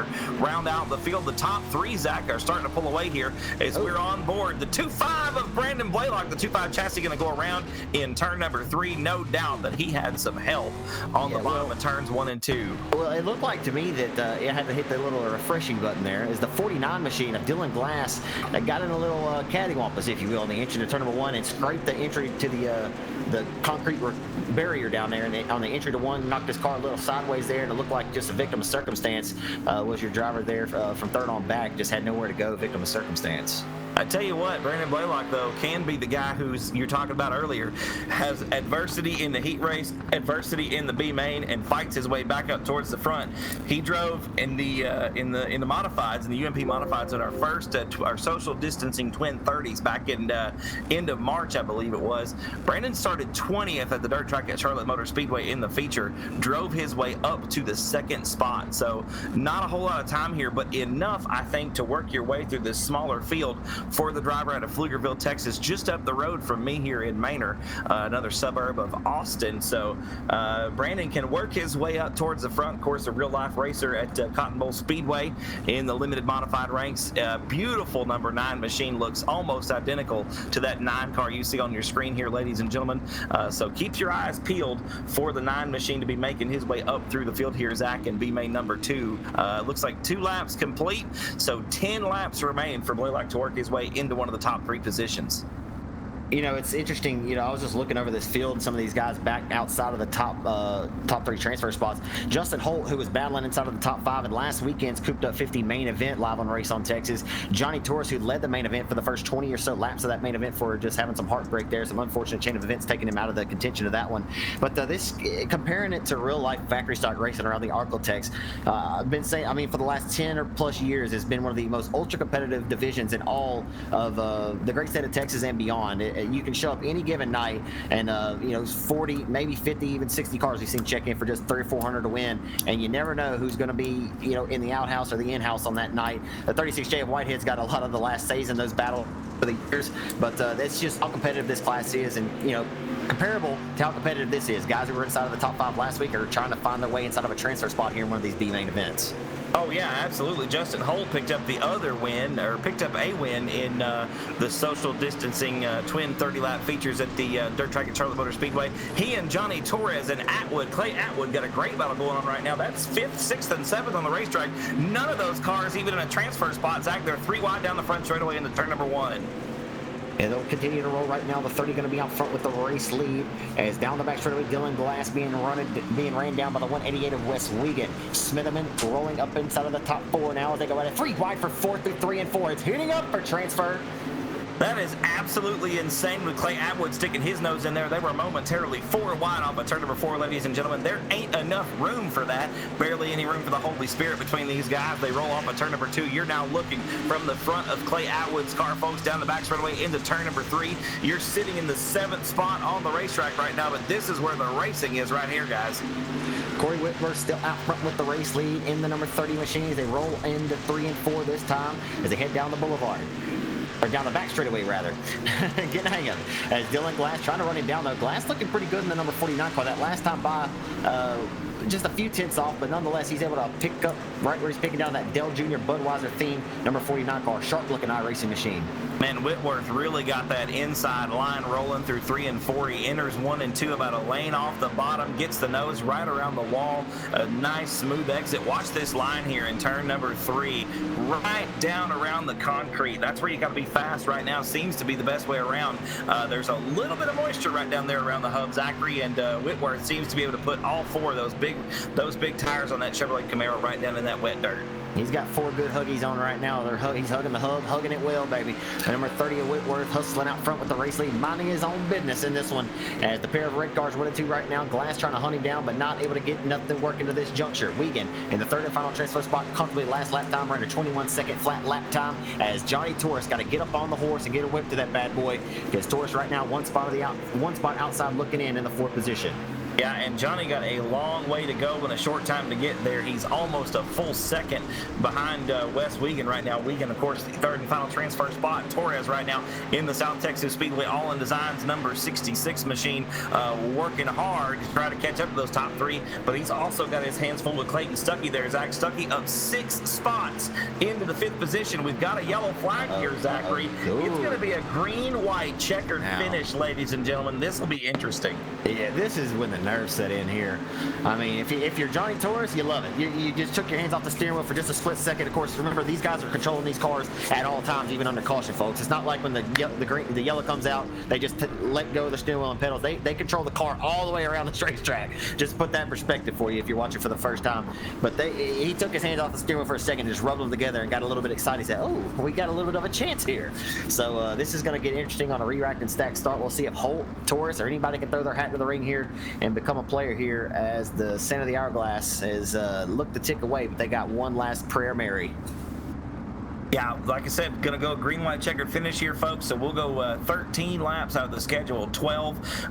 The caution coming out for the 42 of Gary Smitherman. A tough break for Gary there in that 42 machine. He'll have to drop to the back of the pack. And Zach, that will effectively end his shot at making his way into the Corona Sucks 50 here this evening.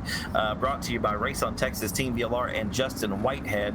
Johnny Torres, though, the man happiest to see that caution for sure, Zach, as he's got now 2 laps to get it done, take a shot, and try to work his way into the main event. If he succeeds, he will start 21st on the field. There's not a fan in the stands sitting down right now, folks. They're ready to see what happens here. Like green-white checkered restart. We called for 12 laps to get the job done. We'll go 13 here. Who's going to be the lucky one to get inside of that 13, or inside of this 13 laps in the 3rd and final transfer spot? Again, it will be your race leader in the 30 of Whitworth. Over the 49 of Glass, we'll see if Wiegand can hold on and keep back the advance of the 66 of Taurus, or perhaps Stuckey or Holt. Blaylock in the mix. You mentioned him several times, Nick. Some good shoes and some hungry hounds ready to bark at this green flag when we get back underway. I got to tell you, the one I think with the best shot of making his way in from the outside right now has to be Johnny Torres, and it's not just because he's the next car out.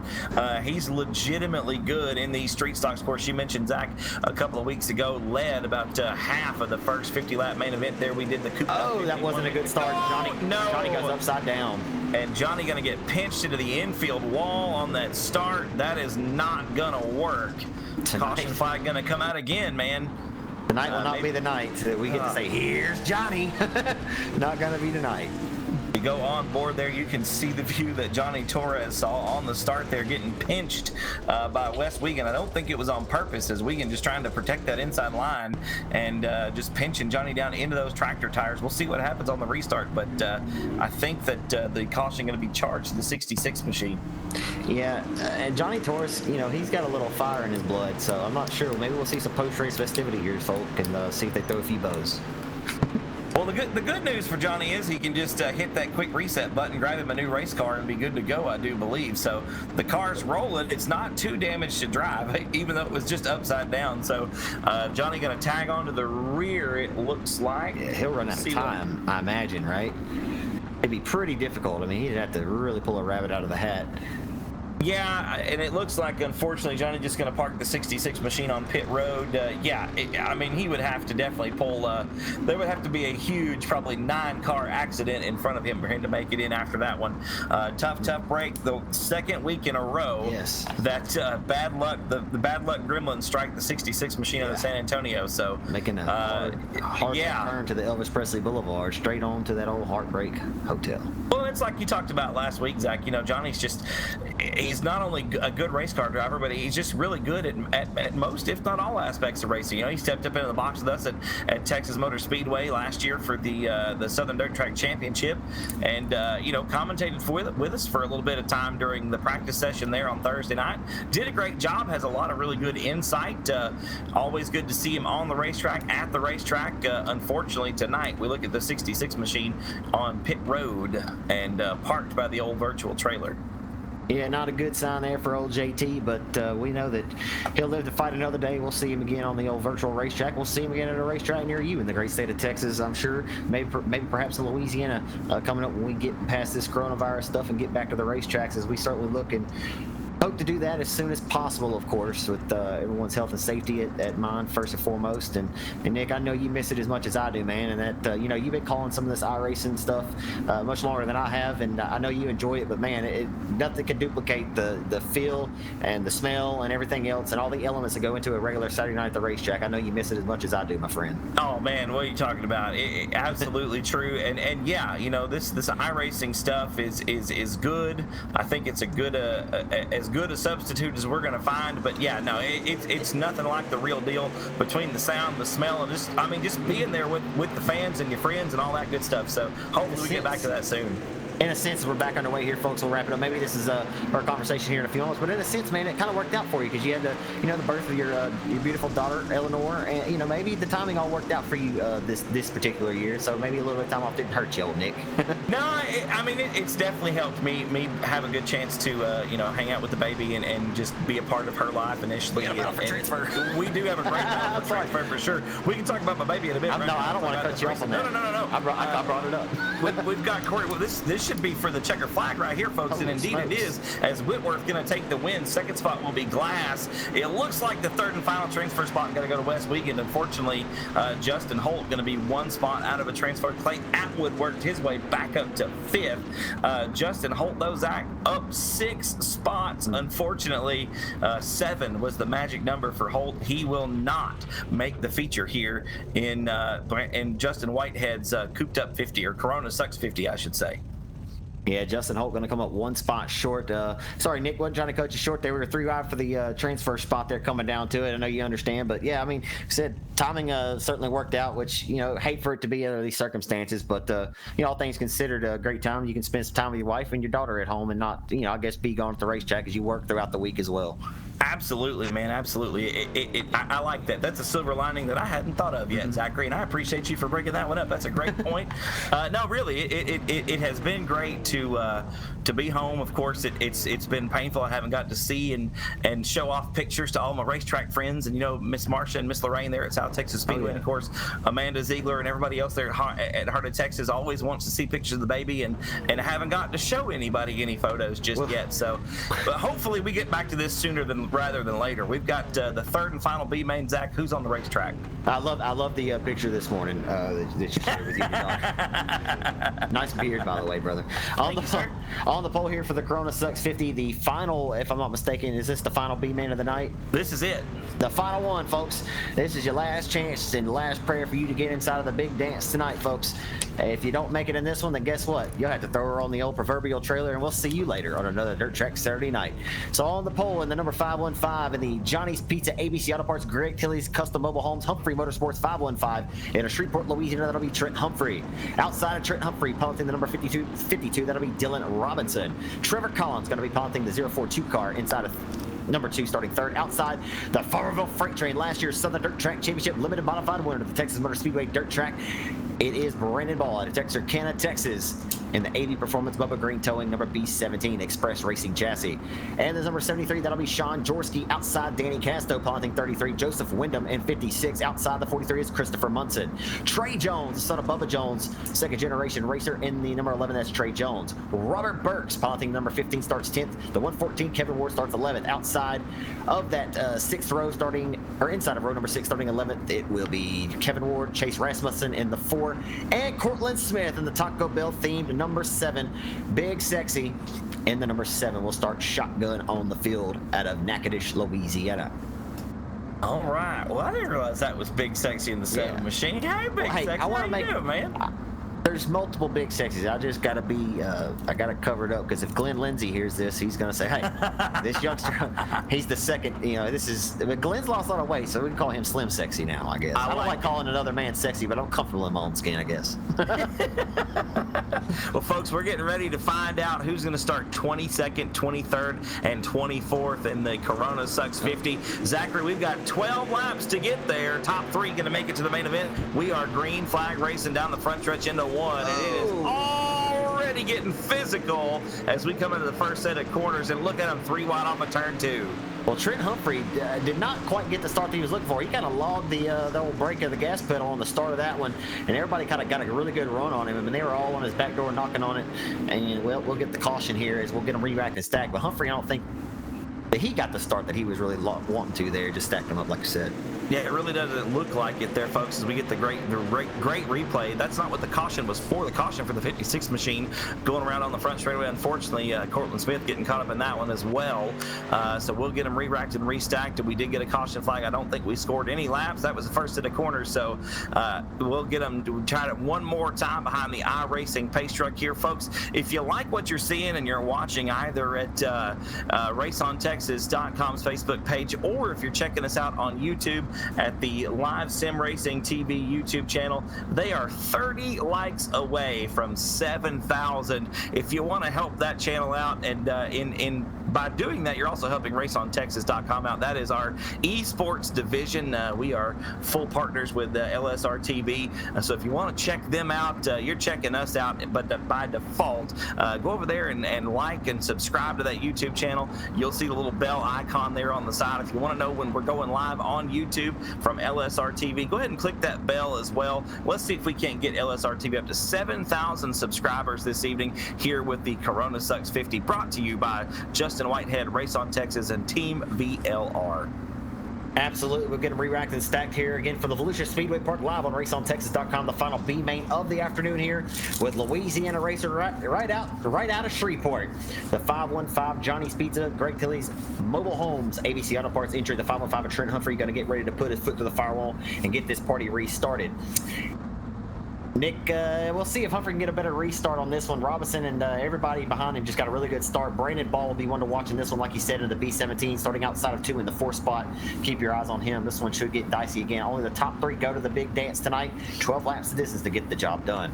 Well, you know, Brandon, like you said, a very accomplished driver in the real world. He's also pretty good here in the sim race, in the iRacing simulation service. So good to see him out here in the. Oh, we've got one upside down. Yeah. We've got one upside down off of turn number 1. 2 more cars tangled together over in turn number 2. So we'll try it one more time. Re-rack them and restack them. It'll be a single file restart here this time around. Yeah, this one getting it's a little hard to get this one underway. As a 505 of Humphrey, he's a little slow on these starts, but he is the man who starts the race. So everybody else can't get a little trigger happy there, and that's what we're kind of seeing. Everybody just needs to settle down a little bit and get in a groove here and get under the gun, and perhaps we can get some green flag laps logged into the books here and get a consistent pace going. We'll get this final B main of the night. To the history books presented by Bailey's Barbecue, located out of Cleveland, Texas. Here, the final one of the night. Nick Robbins is we'll see what happens when we get back to the green. Well, you know, these starts are probably the most psychological part of the race here, man. Everybody's so close together, and you never know what the guy beside you's going to do, or the driver, I should say, beside you's going to do. And you can't. It's a fine line between waiting on someone to make a move and trying to be the first person to make the move, and you know, everyone's just right there together and they're ready to go. And it's really difficult to get it right. There's so many things that can go wrong, and so many of those things that you as a driver can't control. Yeah, you know, and I mentioned this last week during the broadcast that I try to drive a real-life car. You know, my brother had a factory stock. There's other drivers around, I'm sure, let me hot lap their car.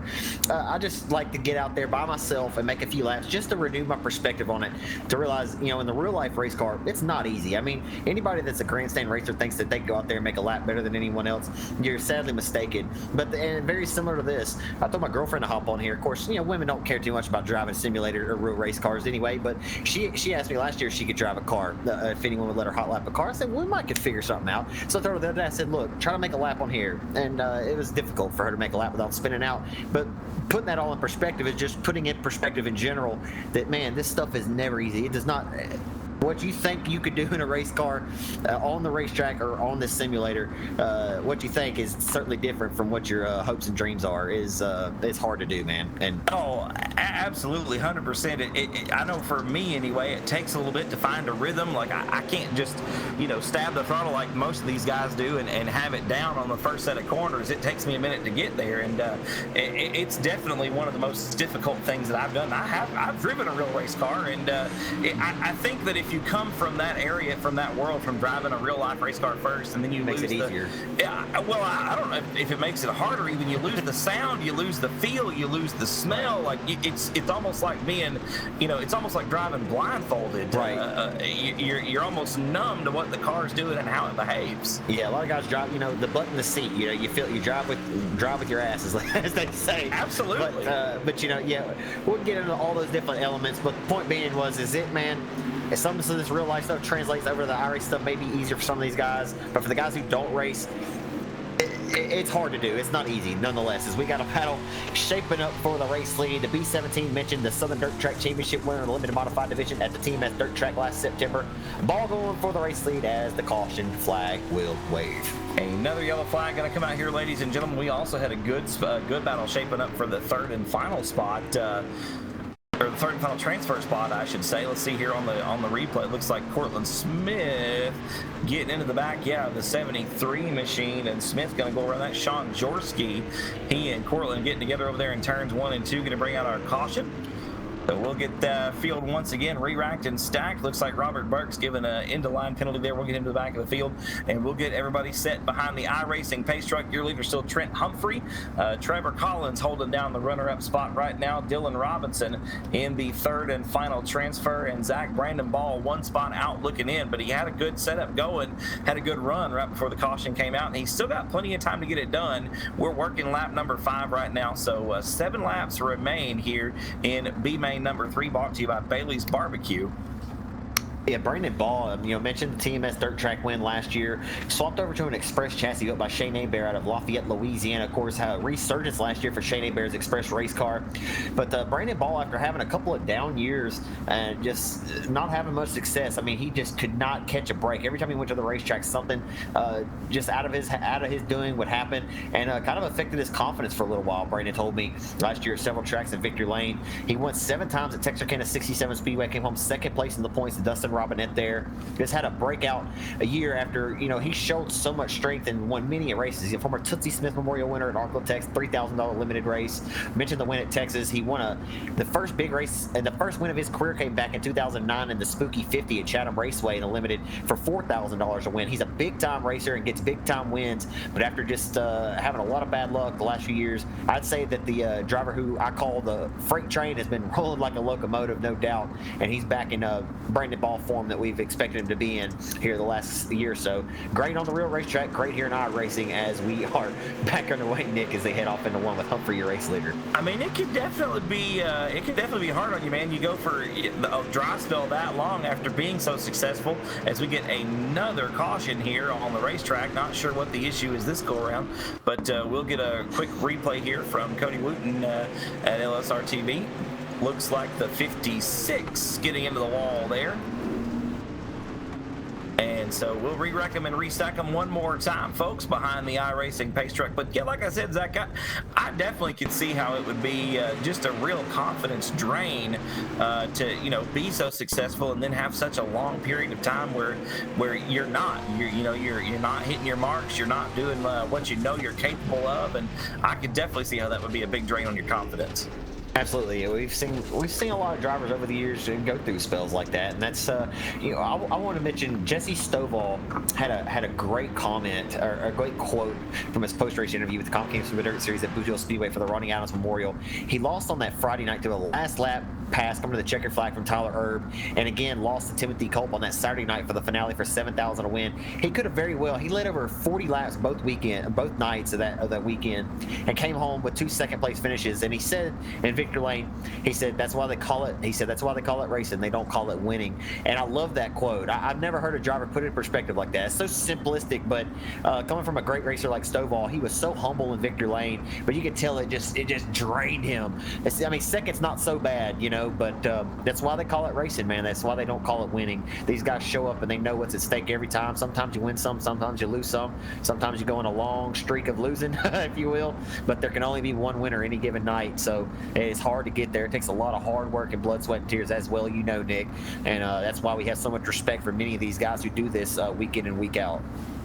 Oh, absolutely, man. It's a struggle for sure to just maintain a race car in general, and not only that, but just to maintain one that's in tip-top shape and in condition to win week in and week out. So yeah, absolutely, it takes a lot of work. As we go back, green flag racing here, ladies and gentlemen. B-Main number 3, brought to you by Bailey's Barbecue, back underway here at the Volusia Speedway Park. Let's see if we can get a couple of laps under our belt, shall we, Zachary? Here comes the freight train rolling like a locomotive. He'll dispose of Robinson, put him back to fourth. Here comes the Farmerville freight train. He got a shot in the shorts from Robinson around. He goes, oh baby, we got one harder than the VP Racing Fuel fence, and we will get back under caution. Settle down, fellas. This one's getting out of hand a little bit. That's Trey Jones that went upside down for that wild ride, ladies and gentlemen. We'll see what happens here. See if Brandon Ball maybe gets his spot back. He did get a little help there from the 52 machine of Dylan Robinson right here in turn number 3. And that sent Robinson up the racetrack, got into the 11 machine, and yeah, sent the 11 car Trey Jones up into the outside wall there, Zach. Looks like Robinson was indeed given the black flag in this one, if I'm not mistaken here. So unfortunately for Robinson, who just got a little trigger happy there on the entry, as the B17 of Brandon Ball got a good run on him, was looking to go to, or did grab third, was looking to actually go to the bridesmaids there, and just got a shot in the old shorts. Yeah, and that's difficult, man. And I'm telling you, turns 3 and 4 at this racetrack are very deceptive. Coming down the back straightaway, of course, you're all the way in the throttle because it's just it's a continuation of turn 2, basically, with the way that it's shaped, and you're just never really lifting. And you get down there on the bottom of the racetrack, and you're carrying such a huge head of steam, and especially once it starts to bottleneck, everyone's fighting for that moisture on the bottom, and everyone's trying to be in the same place at once, and physics just won't let that happen. Yeah, this racetrack, to put it in, I guess, other terms as well, this racetrack never straightens out. I mean, the back straightaway is not straight. It's more of a D-shaped racetrack, if you will. It's not a tri-oval, but it's a D-shape, if you will. And you never are straight coming off the corner. You kind of arc the car back down into turns 3 and 4.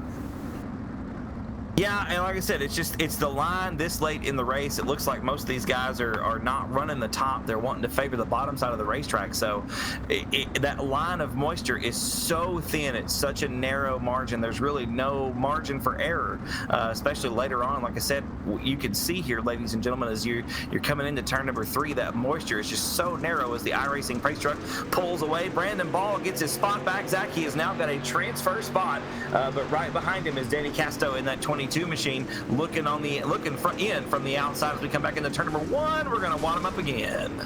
Yeah, this one's, as they say, I guess, cautions breed cautions. We'll take another trip to the Banana Republic, and well, Ball. Nope, see if he's. that's it.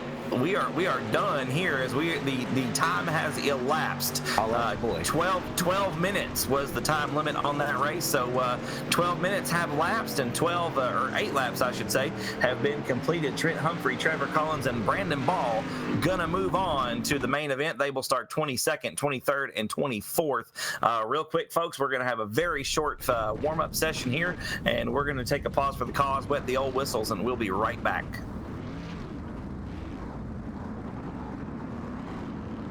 We're based out of West Monroe, Louisiana. We do custom T-shirts, racing. We'll do actually any shirt. We'll do schools, churches, fundraisers. We do a ton of event shirts, as you can see on our board here, all around our banner. Personalized. I mean, we do anything. It doesn't matter to us. We got the custom rugs. We use all the, top quality shirts, inks and everything, hoodies, hats. We do embroidered hats, embroidered shirts.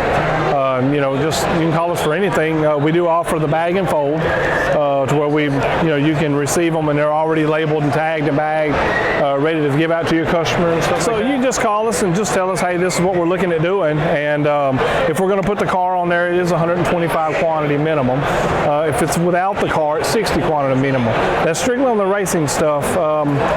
If it's a business or something, if you race on Texas shirts, it's a little bit differently. You can call us. It just depends on your quantity and ink colors. Everything is hand drawn. I mean, everything. We don't Photoshop anything onto a shirt or anything like that. Everything that we go through, everything is drawn, and which is the reason for the art fees.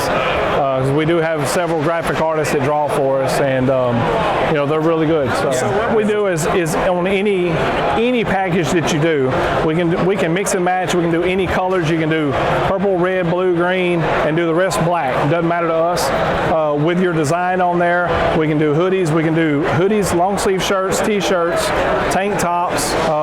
It doesn't matter. I mean, it's almost limitless what you can do, and you can put all that together in that package to make that minimum requirements. They can call us 318-278-7191, or they can email us at bulletprooftees at yahoo.com, or they can go to the website bulletprooftees.com.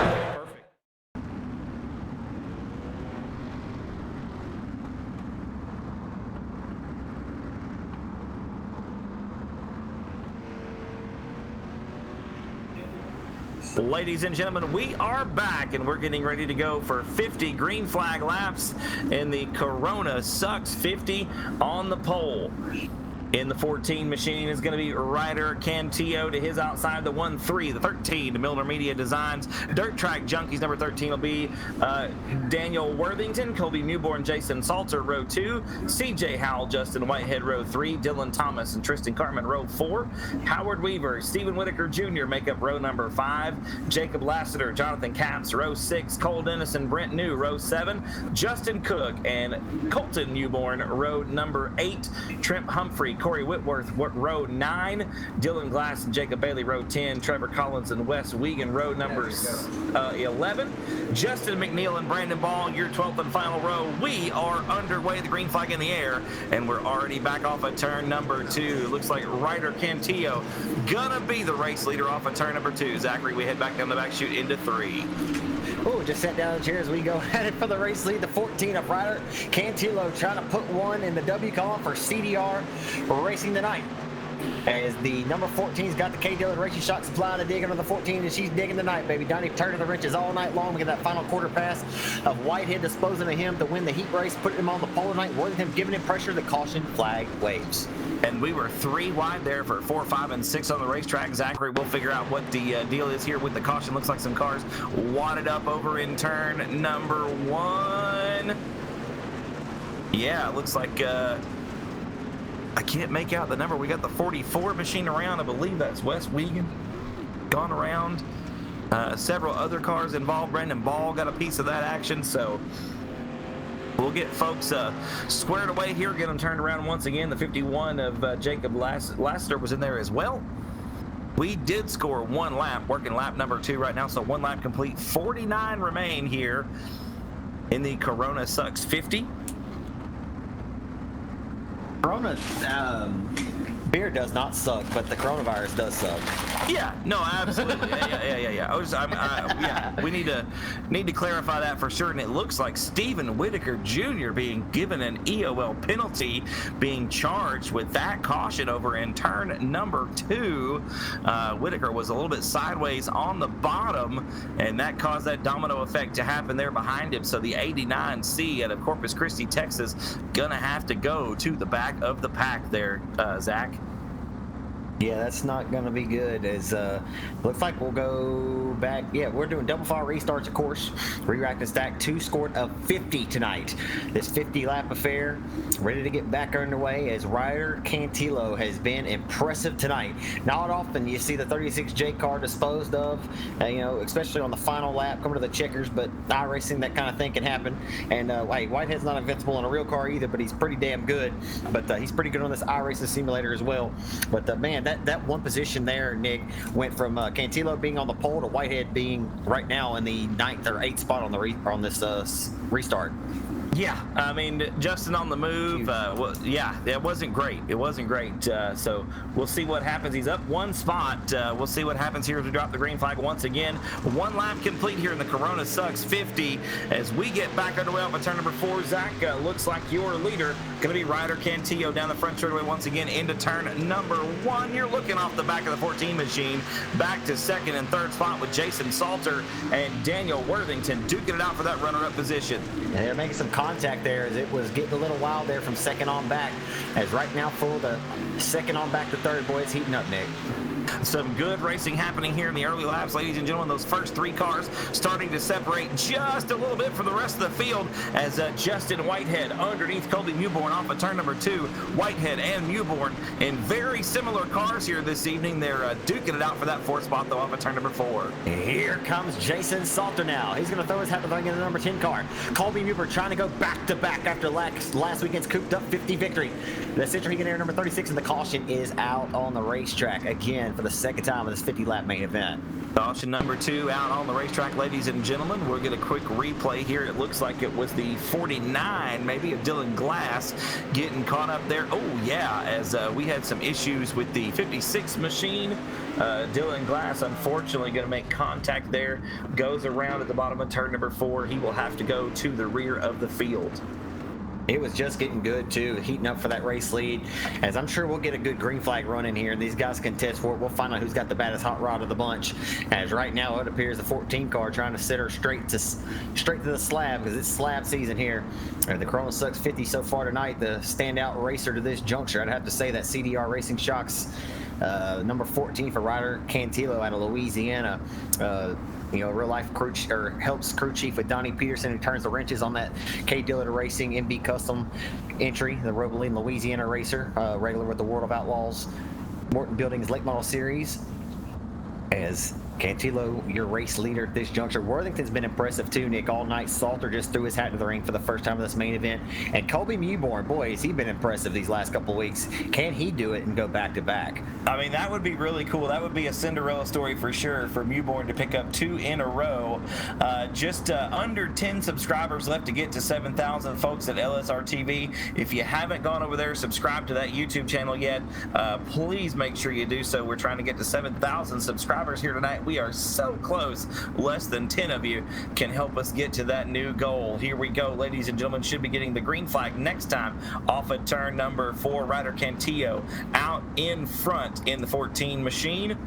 Should be Worthington in that 2nd spot, Jason Salter 3rd, Colby Mewborn 4th, and Justin Whitehead rounds out the top 5, Zach, with Tristan Carmen 6th. Carmen got that awesome throwback paint job. That's actually a throwback to a car his grandma used to race. So great stuff there out of Tristan Carmen in the 6th position. Up 3 spots of the man on the move, though, Zach. Corey Whitworth up 10 positions from 17th to 7th right now on the racetrack. Howard Weaver 1 spot behind him in the 8th spot. As they're back underway, as they hustle off into 1 and 2 on the restart, Nick. 14 of Cantillo going to lead them off the exit of 2 and head down the back straight towards turn number 3. Worthington, Salter, door-to-door, Mewborn, Whitehead. Cousins going at it in both 36s. Here comes Salter for the race lead. We're on board with Corey Whitworth off of turn number 4. He sits in the 8th position right now as we tick off lap number 6. We're working lap number 7 right now, and Whitworth looking to the inside of Tristan Carmen right there behind Howard Weaver. Weaver in the 7th position off of turn number 2. We go back up front. Your leader still Ryder Cantillo as the yellow flag going to come out once again. oh boy, the caution flag comes out once again. So it's just a little bit frustrating because the racing's so good when it is green, and it gets exciting just when it starts to tip at its peak.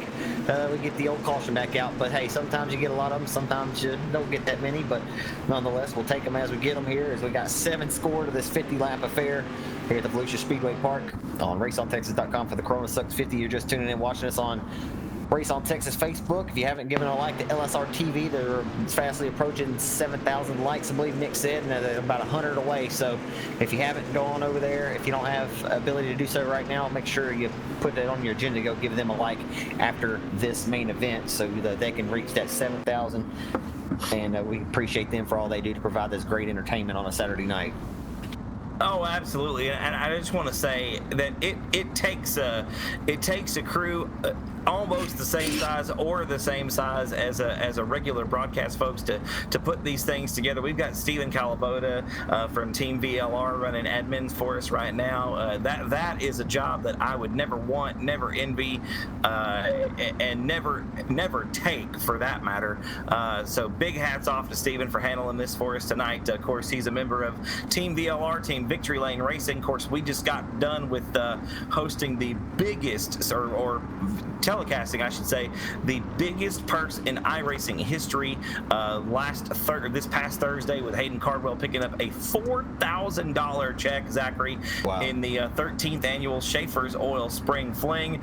A $14,000 purse. That race paid $100 just to start, and with a $50 entry fee, if you made it into the 24-car field, you doubled your money, man. Otherwise, I mean, we had 180 or so drivers enter into that. I actually think the number was north of 200 enter into that race. But young Hayden Cardwell, the great state of Tennessee, took home a $4,000 prize, Zach, as we are underway here once again for the Corona Sucks 50. Newborn got a good restart, but he drove it a little bit deep, sold it a little bit cheap, but played respects there and got off the rear tail tank of the 13 of Worthington there for second. Here comes Justin Whitehead to the outside of him. Salter getting pressure. 3 wide for second, the 3 wide all the way back. Oh my goodness. 1 by 3 by 3 all the way. Howard Weaver making contact with Whitehead, and he gets shuffled back to about 10th. Tough break for Justin Whitehead, getting shuffled back after having been inside the top 5. Meanwhile, the man on the move right now is still Corey Whitworth, up 10 spots, like I said, Zach, from 17th, now up 11 as he gets around Tristan Carman for that 6th position.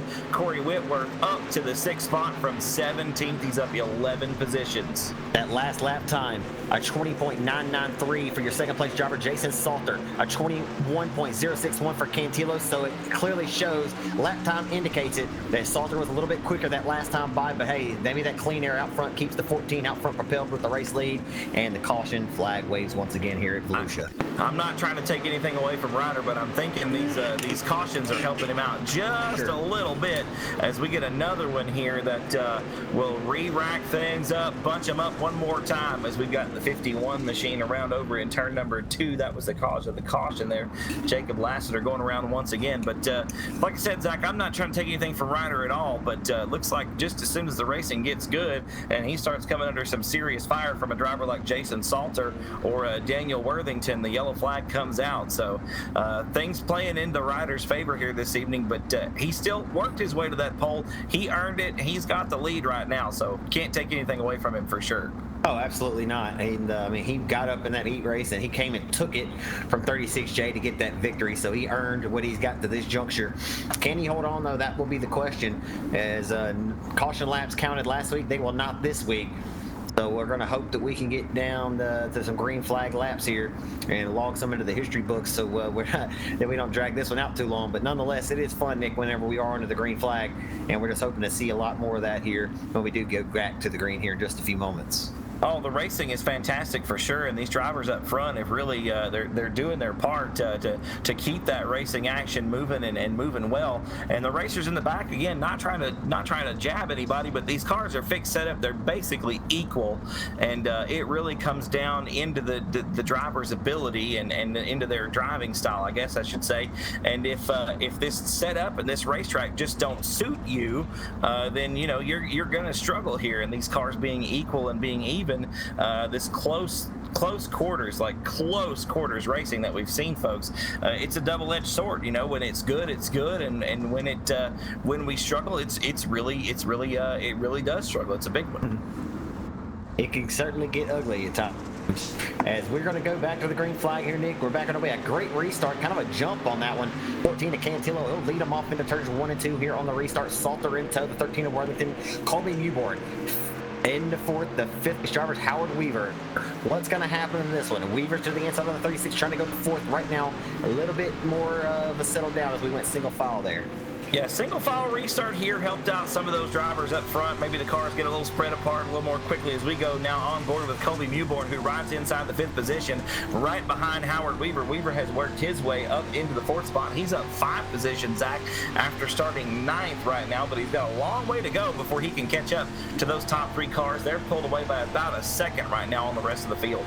And I mentioned prior to that last caution, Jason Salter being a little bit quicker this last time by a 21 flat nearly versus a 21.124 for Cantillo. So he is much quicker right now, Salter is, and he is knocking on the back door like a trick-or-treater to the sweet tooth, Rick Eshelman would say. As here he comes in the 10 on 14 for the race lead, and Worthington in tow trying to come along with him. Salter right up on the tail tank of the rear bumper, whatever you want to call it here on this street stock car, ladies and gentlemen. Right up on the rear end of this 14 machine, right through 1 and 2. You're looking off the bumper now, folks, at home of the 10 machine. Jason Salter, you're along for the ride. We come in high into turn number 3 and drive it down to the bottom, Zachary. A good run for Salter. He pulls alongside the 14 machine off of turn 4, Zach. Not going to be enough, though. Cantillo ahead at the stripe, but Salter with a great run back into turn number 1. Oh, here comes the salty dog trying to roll to the outside for the race lead. He may have it. He doesn't have it just yet. They're going to door at the midpoint of the back straightaway for the race lead. And the turn number 3, the 10 of Jason Salter. 14er Cantillo says, come and get it. As they roll, here comes Worthington now, the top 3 underneath Grandma's Quilt. It's hitting up at Volusia Speedway Park in a dandy tonight here, Nick. And now you're looking off the nose, ladies and gentlemen, of the 13 machine. And Zachary, it is a dandy, one of the best races I've seen all season. And I'm sitting in my easy chair in my PJ pants with a beer on the desk. It don't get no better than this right here. I mean, it does, but we'll talk about that a little later on with some real racing, maybe a little later on this season. But we've got a new race leader at the stripe. No, it's Cantillo once again by less than a 1/10 of a second, folks. That was absolutely close. Zach, I think Salter's found something around the outside, though. He seems very comfortable as we are past or closing in on the halfway mark. It is tighter than the top string on a Texas fiddle right now, rolling like a yo-yo with no string on the outside, dead even at the line. Cantillo still leads, and that may have actually been a dead heat at the line. As they roll off of 2 down the back straightaway, the turn number 3 is still neck and neck for 14-10, putting on a show. Worthington licking his chops right there. He says, give me a little bit of a mistake, fellas. Howard Weaver back and forth. Newman rounds out the top 5, and we are still at it. Door for the race lead through 3 and 4, coming down the front boulevard back into 1, Nick. What a race at Volusia Speedway Park tonight. And it was officially a 3-wide battle there off of turn number 4, Zach, with Worthington sticking his nose right in the middle of this battle between the top 2 with Salter around the outside, Cantillo in second. Zach, this is going on 5 or 6 laps in a row, but it's been this kind of racing up at the front. This is absolutely phenomenal here for the Corona Sucks 50, brought to you by Justin Whitehead, Race on Texas, and TeamVLR.com. And it's Cantillo around the bottom. Cantillo's got that bottom line figured out, Zach, but look at the exit for Salter off the top of turn 2. Boy, the 14 car is cutting around the racetrack, boy. Speaking of the sponsor, Will's Barbershop, whenever this coronavirus stuff gets on out and you get back to the essential business working, go see my boy Will down at Will's Barbershop, because he's got the 14 car cutting around the Volusia Speedway Park right now. He's cutting up, folks. The 10 of Jason Salter, they're going to look to take the race lead, but Ryder too strong. Around the hub of the racetrack, got the K Dillon Racing Shocks supplying the dig. Donnie Peterson's turned some good wrenches on this bad boy tonight, even though we're on a fixed setup. As they roll off of 4, Nick, what a hell of a race we have brewing here tonight at Volusia. And you've got a new race leader, ladies and gentlemen. Jason Salter going to lead lap number 21. The first lap led by somebody other than Ryder Cantillo. Zach, it looks like the top side may be coming in right now as Salter putting it down and making some moves here. His best lap of the race, a 20.98 second elapsed time. His last lap, a 21.21 second effort, as Salter really has seemed to found something on the outside of here at Volusia Speedway. If my name's Ryder, I'd better be quick in a race car. As Ryder Cantillo is certainly living up to his first name tonight. He's riding. And quickly into the Volusian Knight. He's holding on to second, holding on to it well right now as they roll into 3 and off of 4 down the front straightaway, back into turn number 1 at the flag stand by just a 0.133. The differential right now. And here comes Cantillo again for the race lead. Salter bobbled just a slight bit, but Worthington right there as well, Nick. I'm telling you, this is close racing right now. And we're going to be approaching the halfway mark, ladies and gentlemen. This time by, in fact, we will be working on lap number 25. 24 laps have been completed, 26 laps to go. It is still Salter out in front, but the gap to second spot is next to nothing, ladies and gentlemen, as Ryder Cantillo right there on the back of the 10 machine, down the back straightaway into turn number 3. And it looks like Salter, Zach, may be coming back down to the bottom of the racetrack, and you can't count out Howard Weaver. It looks like Weaver has found something now. In the second half of this race, he's closed that gap now from about a second earlier to less than half. If we get a caution, I promise you the top 3 does not want to see that 07 car on their back bumper. Tennessee's Howard Weaver's rolled his way inside of the top 5. He sits fourth. He's way up top. Grand Ball keeps the good bourbon that time of the 07 car. Carmen's disposed of Whitworth. He's gone to 5th and 48. Mubert's faded back a few spots. He's back in 7th behind Whitworth. Whitehead 8th. Dylan Thomas in 9th. And rounding out the top 10 at this juncture is Justin Cook, who came out of a C main in this one tonight, Nick, as it's all Jason Salter all the time, rolling off of turn number 4 down the front boulevard here at the Volusia Speedway Park with the race lead on lap number 27 of this 50-lap affair. And Salter now with half a second advantage over Ryder Cantillo. Daniel Worthington right there in 3rd spot. Howard Weaver closing that gap now.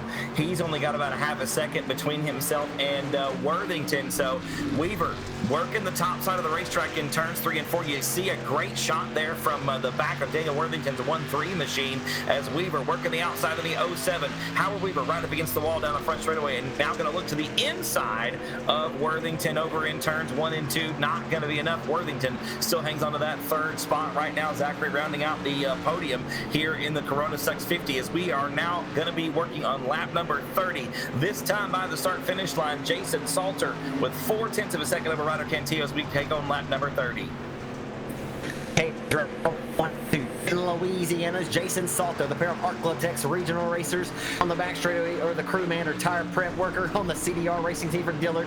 Ryder Cantillo with the JCR or Joel Cuvion Auto Sales CDR shocks number 14 digging the night, and the caution flag will wave. That'll give these guys a chance to hold and catch their breath and get ready to go for the final other half of this race that matters the most. Hey, that was absolutely a wonderful set of laps there, folks, as it looks like the cause for the caution here. Looks like it's going to be the 49. Oh, nope, it's the B17 of Brandon Ball going around over at the bottom of turn at number 2. Ball had a good run going after transferring in from a consolation race. And, Zach, he's going to have a long way to go. Still 20 laps remain here in this 50-lap main event brought to you by RaceOnTexas.com, Team VLR, and, of course, Justin Whitehead.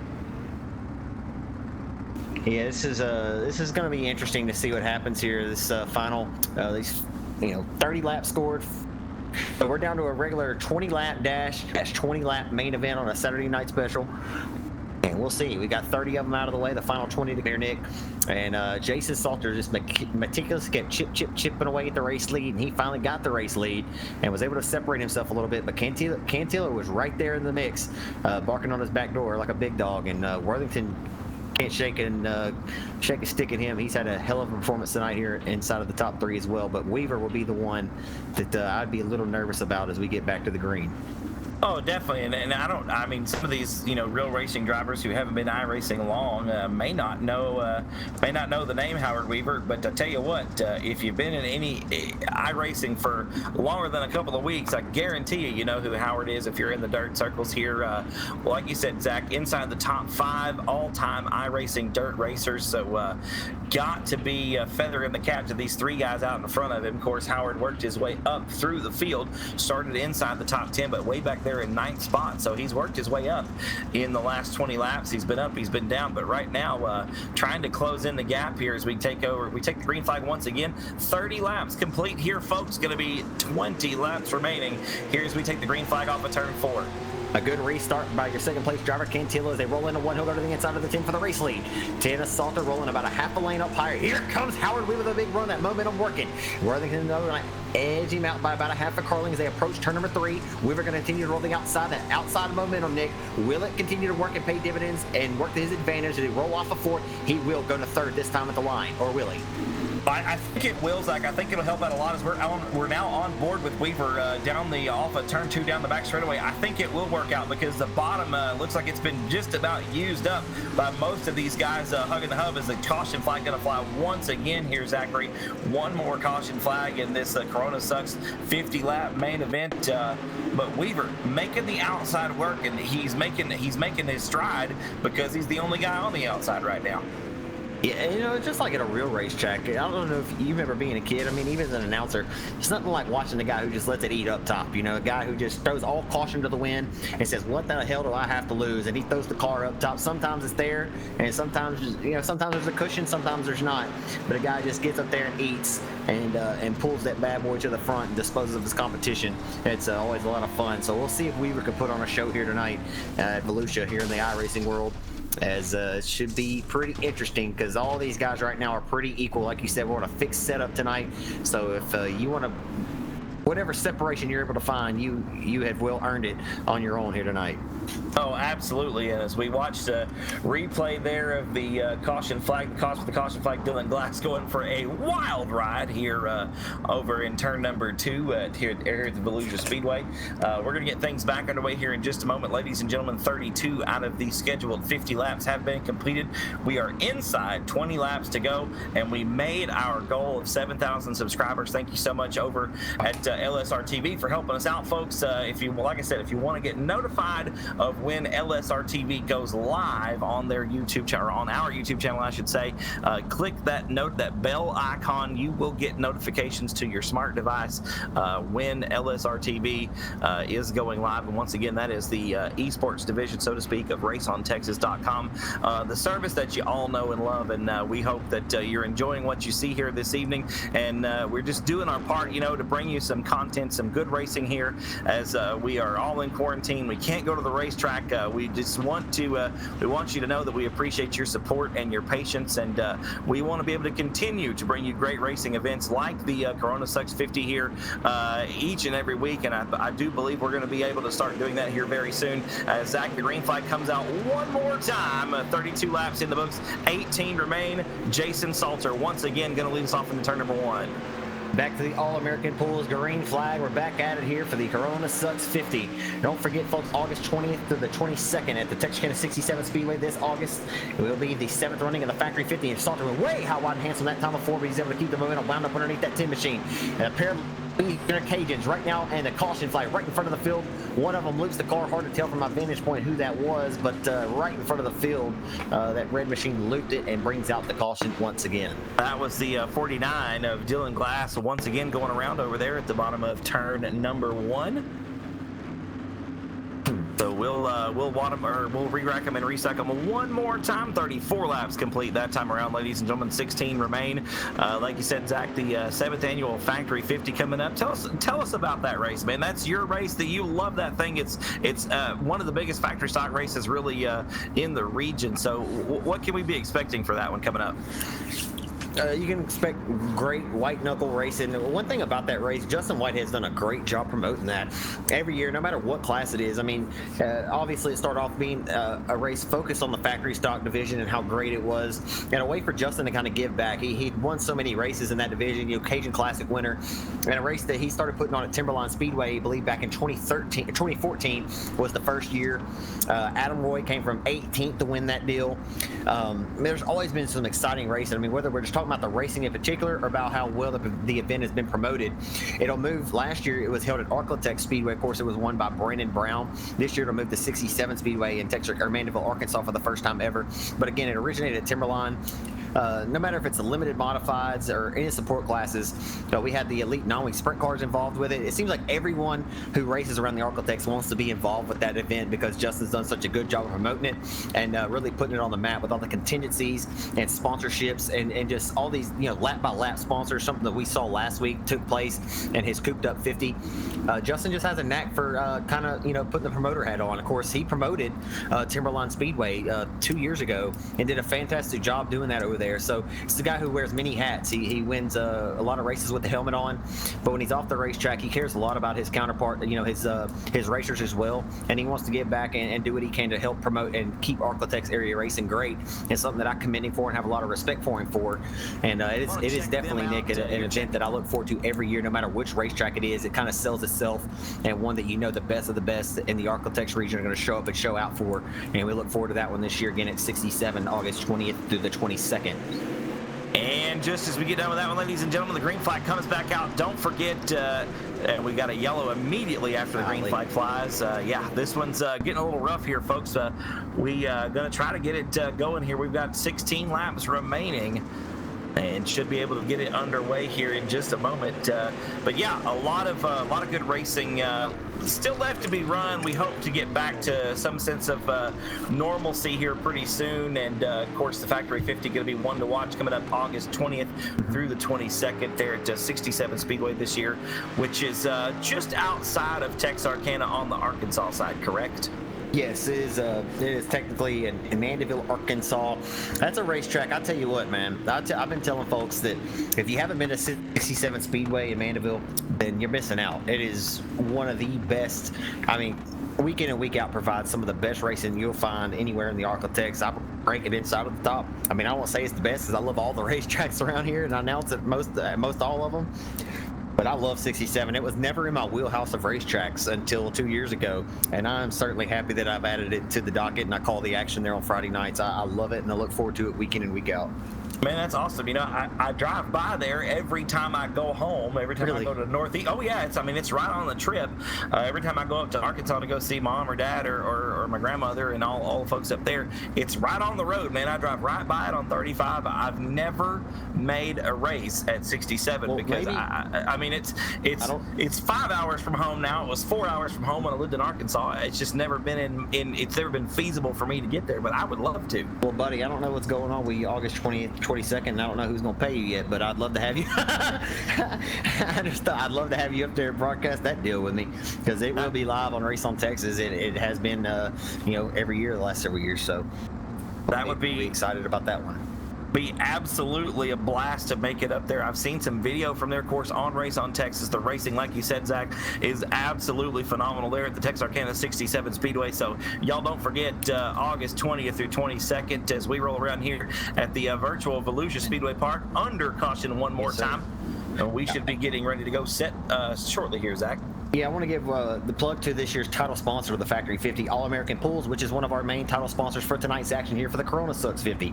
All-American Pools, hey, are you overpaying for your pool maintenance? Are you needing a reliable company that is certified and insured?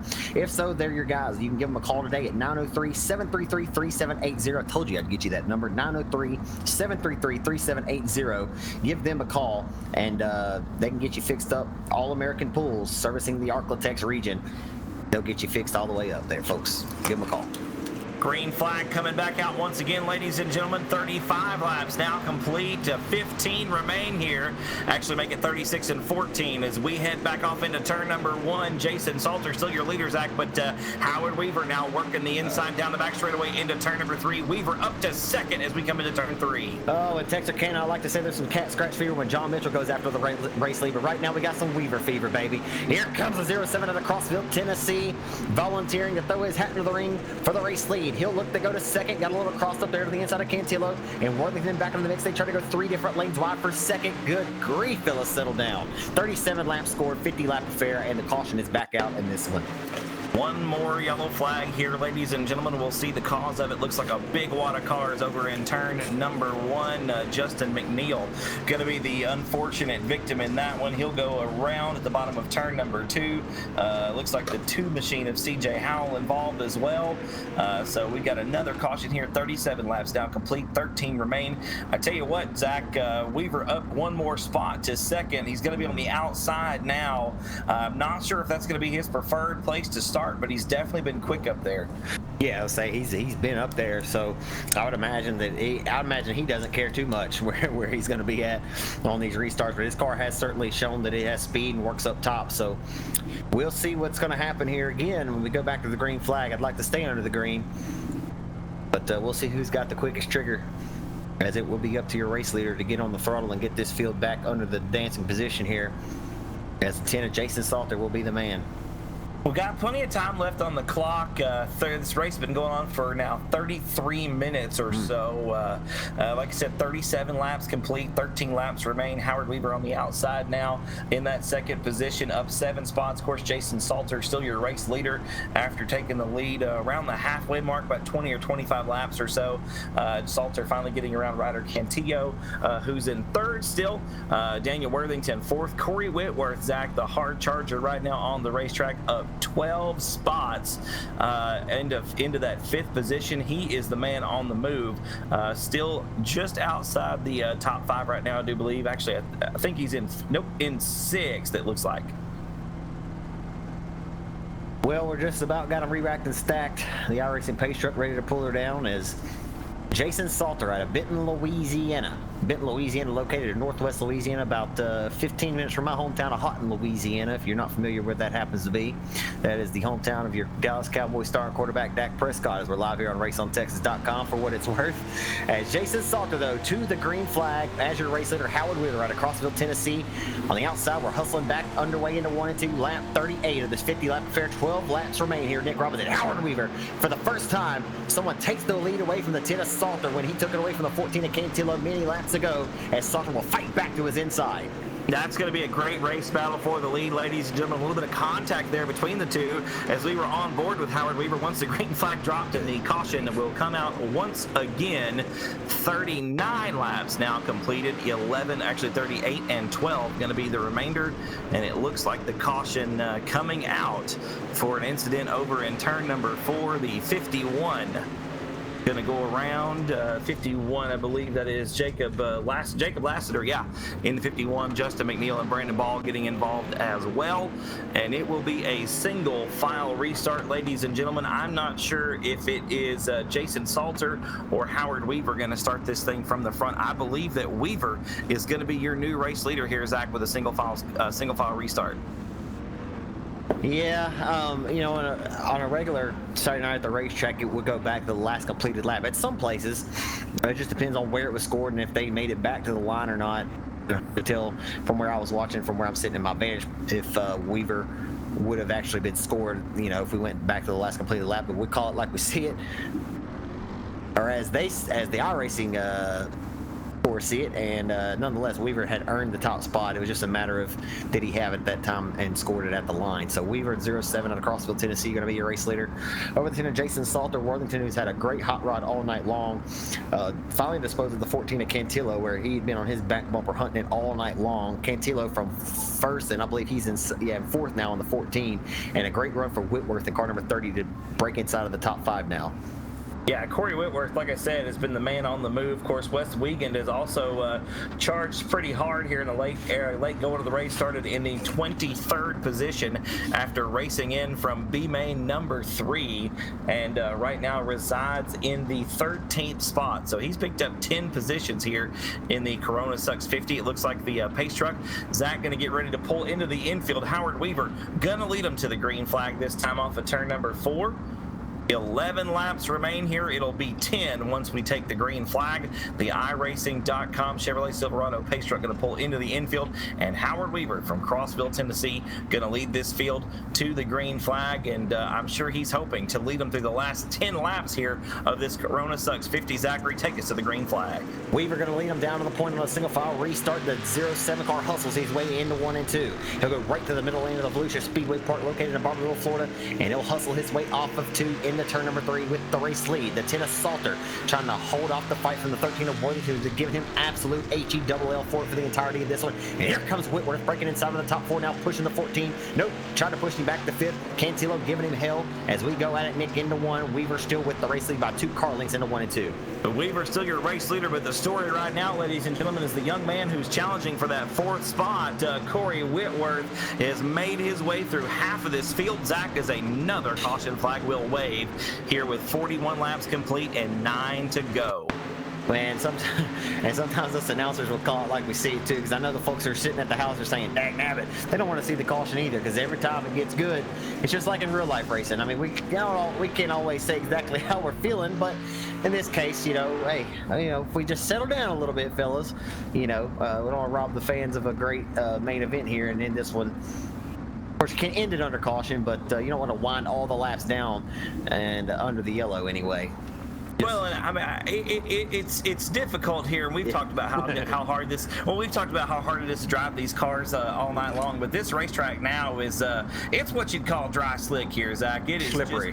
Yeah. Slippery. it is black from dang near top to bottom in the both sets of corners here, so there is not a lot of grip to be found. The only moisture on the racetrack, as you see the drivers going through it right now, is right up around the retaining wall around the outside of this Barberville, Florida speed plant here, and there's not a lot there. And coming into turn number 3, especially where the drivers are right now, it's treacherous because the car's still a little bit sideways from you coming off of turn number 2, and that retaining wall comes in a little bit there at turn number 3, so it's really hard to drive these cars well, especially once this racetrack has slicked off like it has. And we're going to be coming to the green flag next time with 42 laps complete and 8 laps remaining here in the Corona Sucks 50. Howard Weaver out front most of the race led, I would say most of the race led by the tin machine of Jason Salter there, and then Ryder Cantillo also leading about 20 laps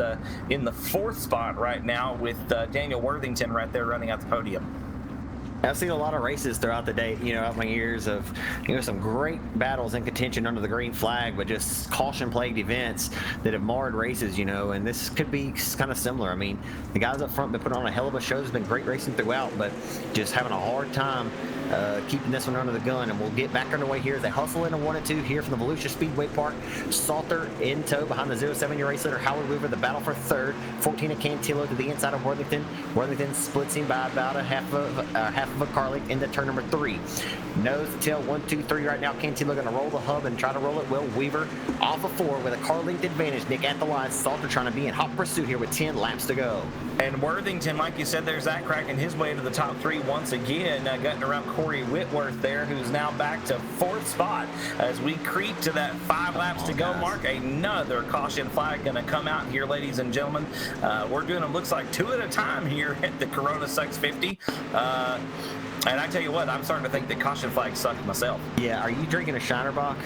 I'm drinking like number 3 Shinerbach right now. I brought a few with me up here to the old press box this evening. Oh yeah, you said 2 at a time. I said, well, man, you might want to go ahead and shovel one down 2 at a time here, because yeehaw. And that was Justin Whitehead going around there, Zach, the cause of the caution flag. So the promoter of the Corona Sucks 50 now on pit road, probably parking it by the old trailer this evening. Imagine that, man. It's on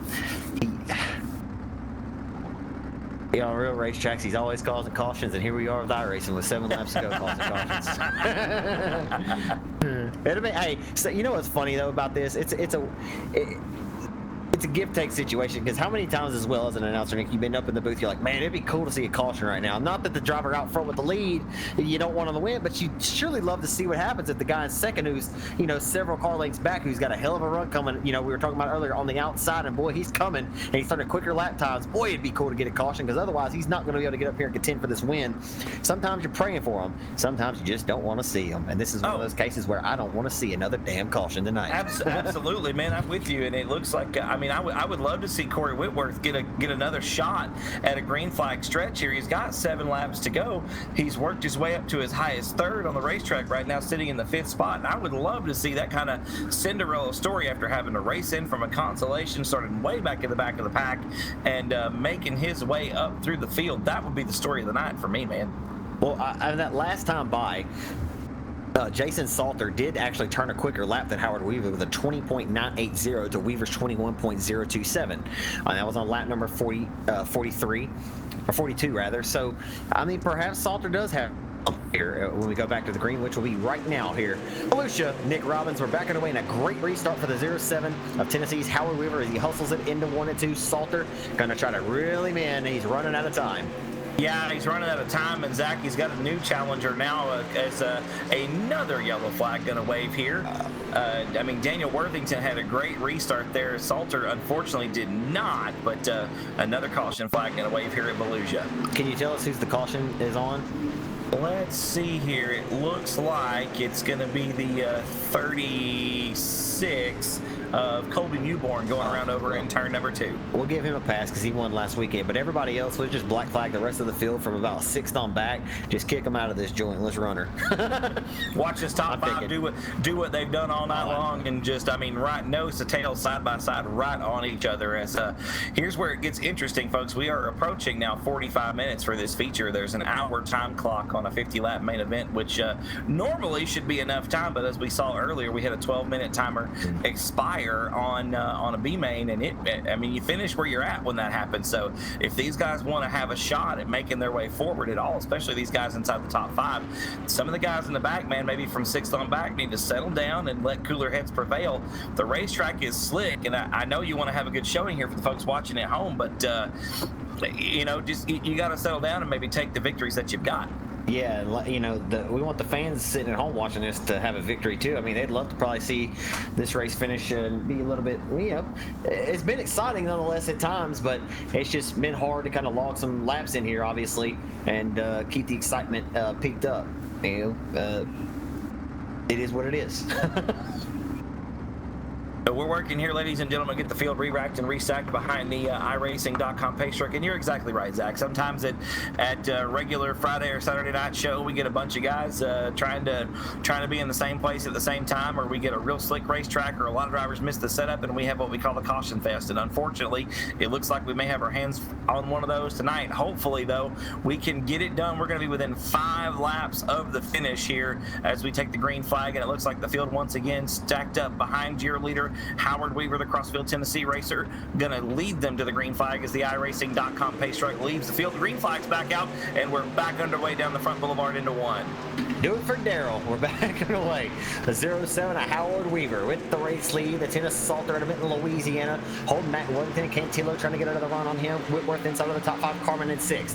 Right now, we're working down to it. 4 laps to go as they cross underneath the flags, and this time Evolution. Worthington got a little crossed up. Cantillo and him make contact off of 4. Down the front straightaway, here comes Salter. Just that last time by, Nick, a little bit quicker that last time by. Can he mount a charge on Howard Weaver for the race win? Yeah, 3/100ths of a second faster was Salter that lap around, Zach. And you'd think that'd be enough, but it's a matter of catching somebody and then passing them. We've had this discussion many times before. Yes. Reeling somebody in is one thing. Getting around them is a whole nother ball of wax as we're now with 3 laps to go. Absolutely, and these guys are probably not going to move one another. Who knows? We'll see. Salter's there, knocking on the back door. Here he comes. He's a salty dog, baby. He's ready to bark on the back door like a big dog here through 3 and 4. Here comes Jason Salter for the race lead, and the 07 of Weaver makes his car wide. Hey, hustle into 1, Nick. We're working down to it. 2 laps to go here at Volusia Speedway Park. Hey, you got a good battle going on for 3rd, 4th, and 5th on the racetrack here, Zachary. They're 3 and maybe even 4 wide off at turn number 2. Ryder Cantillo has scratched and clawed his way back into the top 3 to get on that podium. Daniel Worthington not letting him get away without a fight. Worthington now on the outside. It's going to be Cantillo, though, by inches at the stripe, and they rub as they go back into turn number 1. A little right side romance there for the podium position. Final time through turns 3 and 4. This time by coming to the checkered flag. Are they coming to the white flag? Be the white flag. Okay. To the white flag this time by Nick. The 07 of Howard Weaver going to roll right to the middle lane of the racetrack. The 10 of Salter going to enter a little bit higher. He'll try to get a run here off the exit of turn 2 and smash the left pedal down the back straightaway through the firewall. The 07 of Weaver. Who's it going to be? Salter will go to the top shelf through turns 3 and 4. He's got it hung out up top on the throttle. Coming to the checkered flag, Nick Robbins. Who's it going to be? It's going to be Howard Weaver, but not by much. Just a car length between Howard Weaver and Jason Salter. It looks like Ryder Cantillo going to hang on for that 3rd spot. Daniel Worthington going to miss the podium by 1 position. Tristan Carmen rounding out the top 5 there on the last lap, and Corey Whitworth from 17th to 6th, but he is not your hard charger. That award and that honor going to go to Wes Wiegand, up from 23rd to finish 9th. Wes picked up 14 positions, Zach, in that 50-lap main event. Ladies and gentlemen, though, your winner out of Crossville, Tennessee in the 07 machine sponsored by Team VLR, gonna be Mr. Howard Weaver right there on the front straightaway. A great race between those two, Zach. He and Jason Salter put on a hell of a show. Absolutely did. And Salter and Weaver, I'm sure, have had some races over the last several years. Of course, Jason Salter, a factory stock racer here in the Arklatex region out of Benton, Louisiana, having a hell of a race tonight there. You know, quite a few caution flags there, Nick, but we were treated to a great finish there as Salter sailed it off in there deep and did not sell her cheap and rolled it down the front straightaway. Just came up one spot short after leading over 25 laps of this main event here tonight. Absolutely, man. And I'm going to see if we can get Howard Weaver here in the press box for a little chit chat. I do see right now, though, Jason Salter right here. Let me see if I can get him in the broadcast booth here. Zach, we'll get a little interview with our runner-up tonight. Hey, Jason, this is Nick in the press box. You got a copy? Yes, sir, I do. Hey, man, first off, I just want to say congratulations on the second spot run tonight. I know it wasn't what you wanted, but you and Howard put on a great show up front. What can you tell us about the racing tonight? Yeah, it was a really good race. Evolution for me usually doesn't work out so well. Had a good car most the whole time. Howard had a good benefit of actually seeing what everybody else was doing behind me. So he got around me in one of them restarts, and I just couldn't ever quite get the laps to do anything else with him. But it was a really good race with him and Worthington, and I can't remember what the other guy's name was. That would have been Ryder Cantillo that you took the lead away from. That was a heck of a race, Jason. Zach, what you got, man? Jason, Zach Clark here. I'm just curious. You've been doing this for a little while. Have you and Howard Weaver raced with one another before? I imagine you have crossed paths on a race or two, but I mean, you guys are both very competitive at this. I mean, is it kind of tough to lose to him? I mean, or how do you feel about that? Do you feel like you're as equal as Howard? Maybe you just don't have as much experience. I mean, I know you're pretty experienced, but tell me how you feel about that from your perspective. Yeah, Howard's really quick on pretty much everything he gets into, and luckily I've run a lot of street stock races, and I know the last two times I run a gobbler, we've been right there with him, and glad that we could actually show that we're half-assed like they are. But every time we get around them, it's a good race. What do you feel like is the separation, though, between maybe him going to victory lane tonight than you? I mean, was the all them caution flags a little frustrating tonight? Do you feel like that plagued you maybe on some of them, later restarts where he was able to wrestle that away from you, not being able to stay under the green? Yeah, that probably didn't help me at all. I didn't really get to see. I was kind of guesstimating on where the fast lines were most of the time. I was kind of going wherever, whenever. When he got around me, I could kind of see where I was messing up at, and it really helped me a lot. Impressive run tonight, though, my friend. Congratulations on a runner-up. Think about him. So good, actually, sit there and talk to you. Never got to do it in the real car, but I got to do it in the sim car. It's pretty cool. Hey, we'll get to do it again. Ladies and gentlemen, that was Jason Salter, your runner-up tonight. I do have the man himself, the victor this evening, Mr. Howard Weaver. We'll pull him up here real quick. Howard, this is Nick in the press box. You got a copy? Yeah, I got you. Hey, man, great run tonight. Started 9th on the field. You and I were chit-chatting in Facebook Messenger a little earlier, and you were maybe surprised by no single-car qualifying. How different is? I mean, that's not the norm. Did that throw you off any at all on your way to on your evening tonight? Well, I only didn't like it because I figured I could qualify better than 6th in my heat race, but if not, then I wouldn't have minded. But it threw me off a little, but I didn't really know what the rule was going into it, so I just kind of showed up and raced. But you got to have a good heat race really to have a shot at it, and so we finished second in the heat race. Would have liked to win, but at least set us for a top 10 start. And with all the cautions and stuff, you don't know if you're going to be one of them or get lucky and avoid it. So luckily we were able to get through all of them. Howard, all these wins are always earned. This is Zach Clark here. All these wins are always earned, never given. I've seen you check in various different classes, divisions of cars on iRacing, and you're very well accomplished, of course. Everyone's well aware of that at this juncture.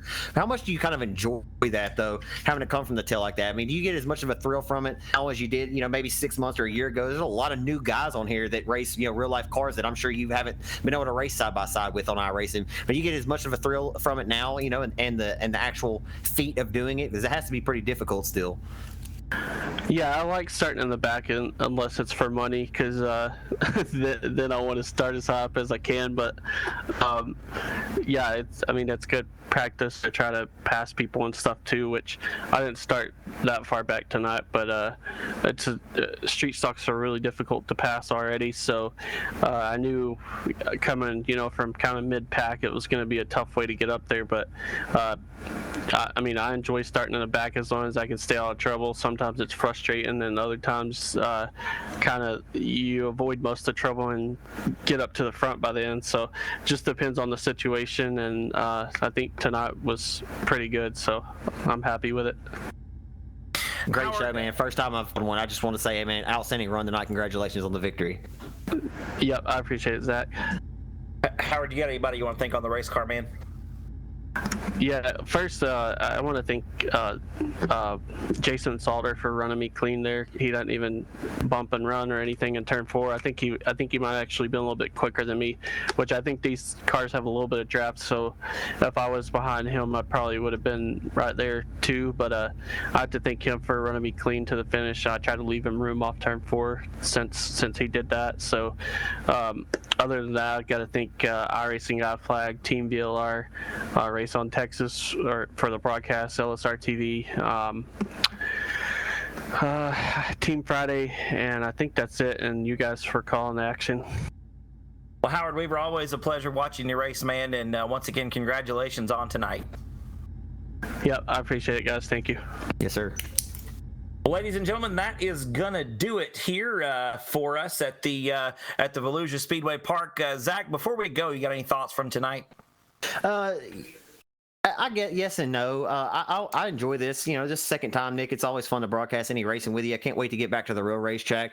Just want to thank all the great fans and all the folks who are just sitting at the house, and enjoyed this event. I know last weekend was a big hit. Want to thank Justin Whitehead for putting this on again. I know that there's a lot of new iRacers and folks that certainly appreciate him. So, I guess speak a little bit for Justin. I know he appreciates everyone coming out here and giving the fans a little bit something different and something to watch. To the drivers, I enjoy watching you guys on the racetrack and off the racetrack and here on iRacing. I know that many of you who may have caused a few cautions tonight, we'll get better and better, and we'll provide a better show next time. But nonetheless, a few cautions tonight, Nick. But like I said, nonetheless, it was a great finish. Weaver just was able to seal the deal and get the victory tonight over Salter. But a lot of fun, and look forward to doing it again next. Absolutely. Zach, it just takes some practice for some of these guys. It's a whole lot different than being out there on a real racetrack in a real race car. I just want to say thanks to everybody at home for watching us either on LSRTV's YouTube channel or RaceOnTexas.com's Facebook page. Stay tuned. Keep checking the Facebook page from Race on Texas for more information about races in the future. Of course, this Corona quarantine is day by day, one day at a time, and we look forward to providing you some content, be it virtual racing or real racing in the future very soon. Just want to wish everybody a happy Easter tomorrow. Stay home, stay safe, and we'll see you next time. This broadcast is the copyrighted work of LSRTV and may not be rebroadcast, retranslated, or used in any form without the express written consent of 52 Media LLC and iRacing.com Motorsports Simulations. LSRTV would like to thank you for your support, and we hope you enjoyed tonight's broadcast.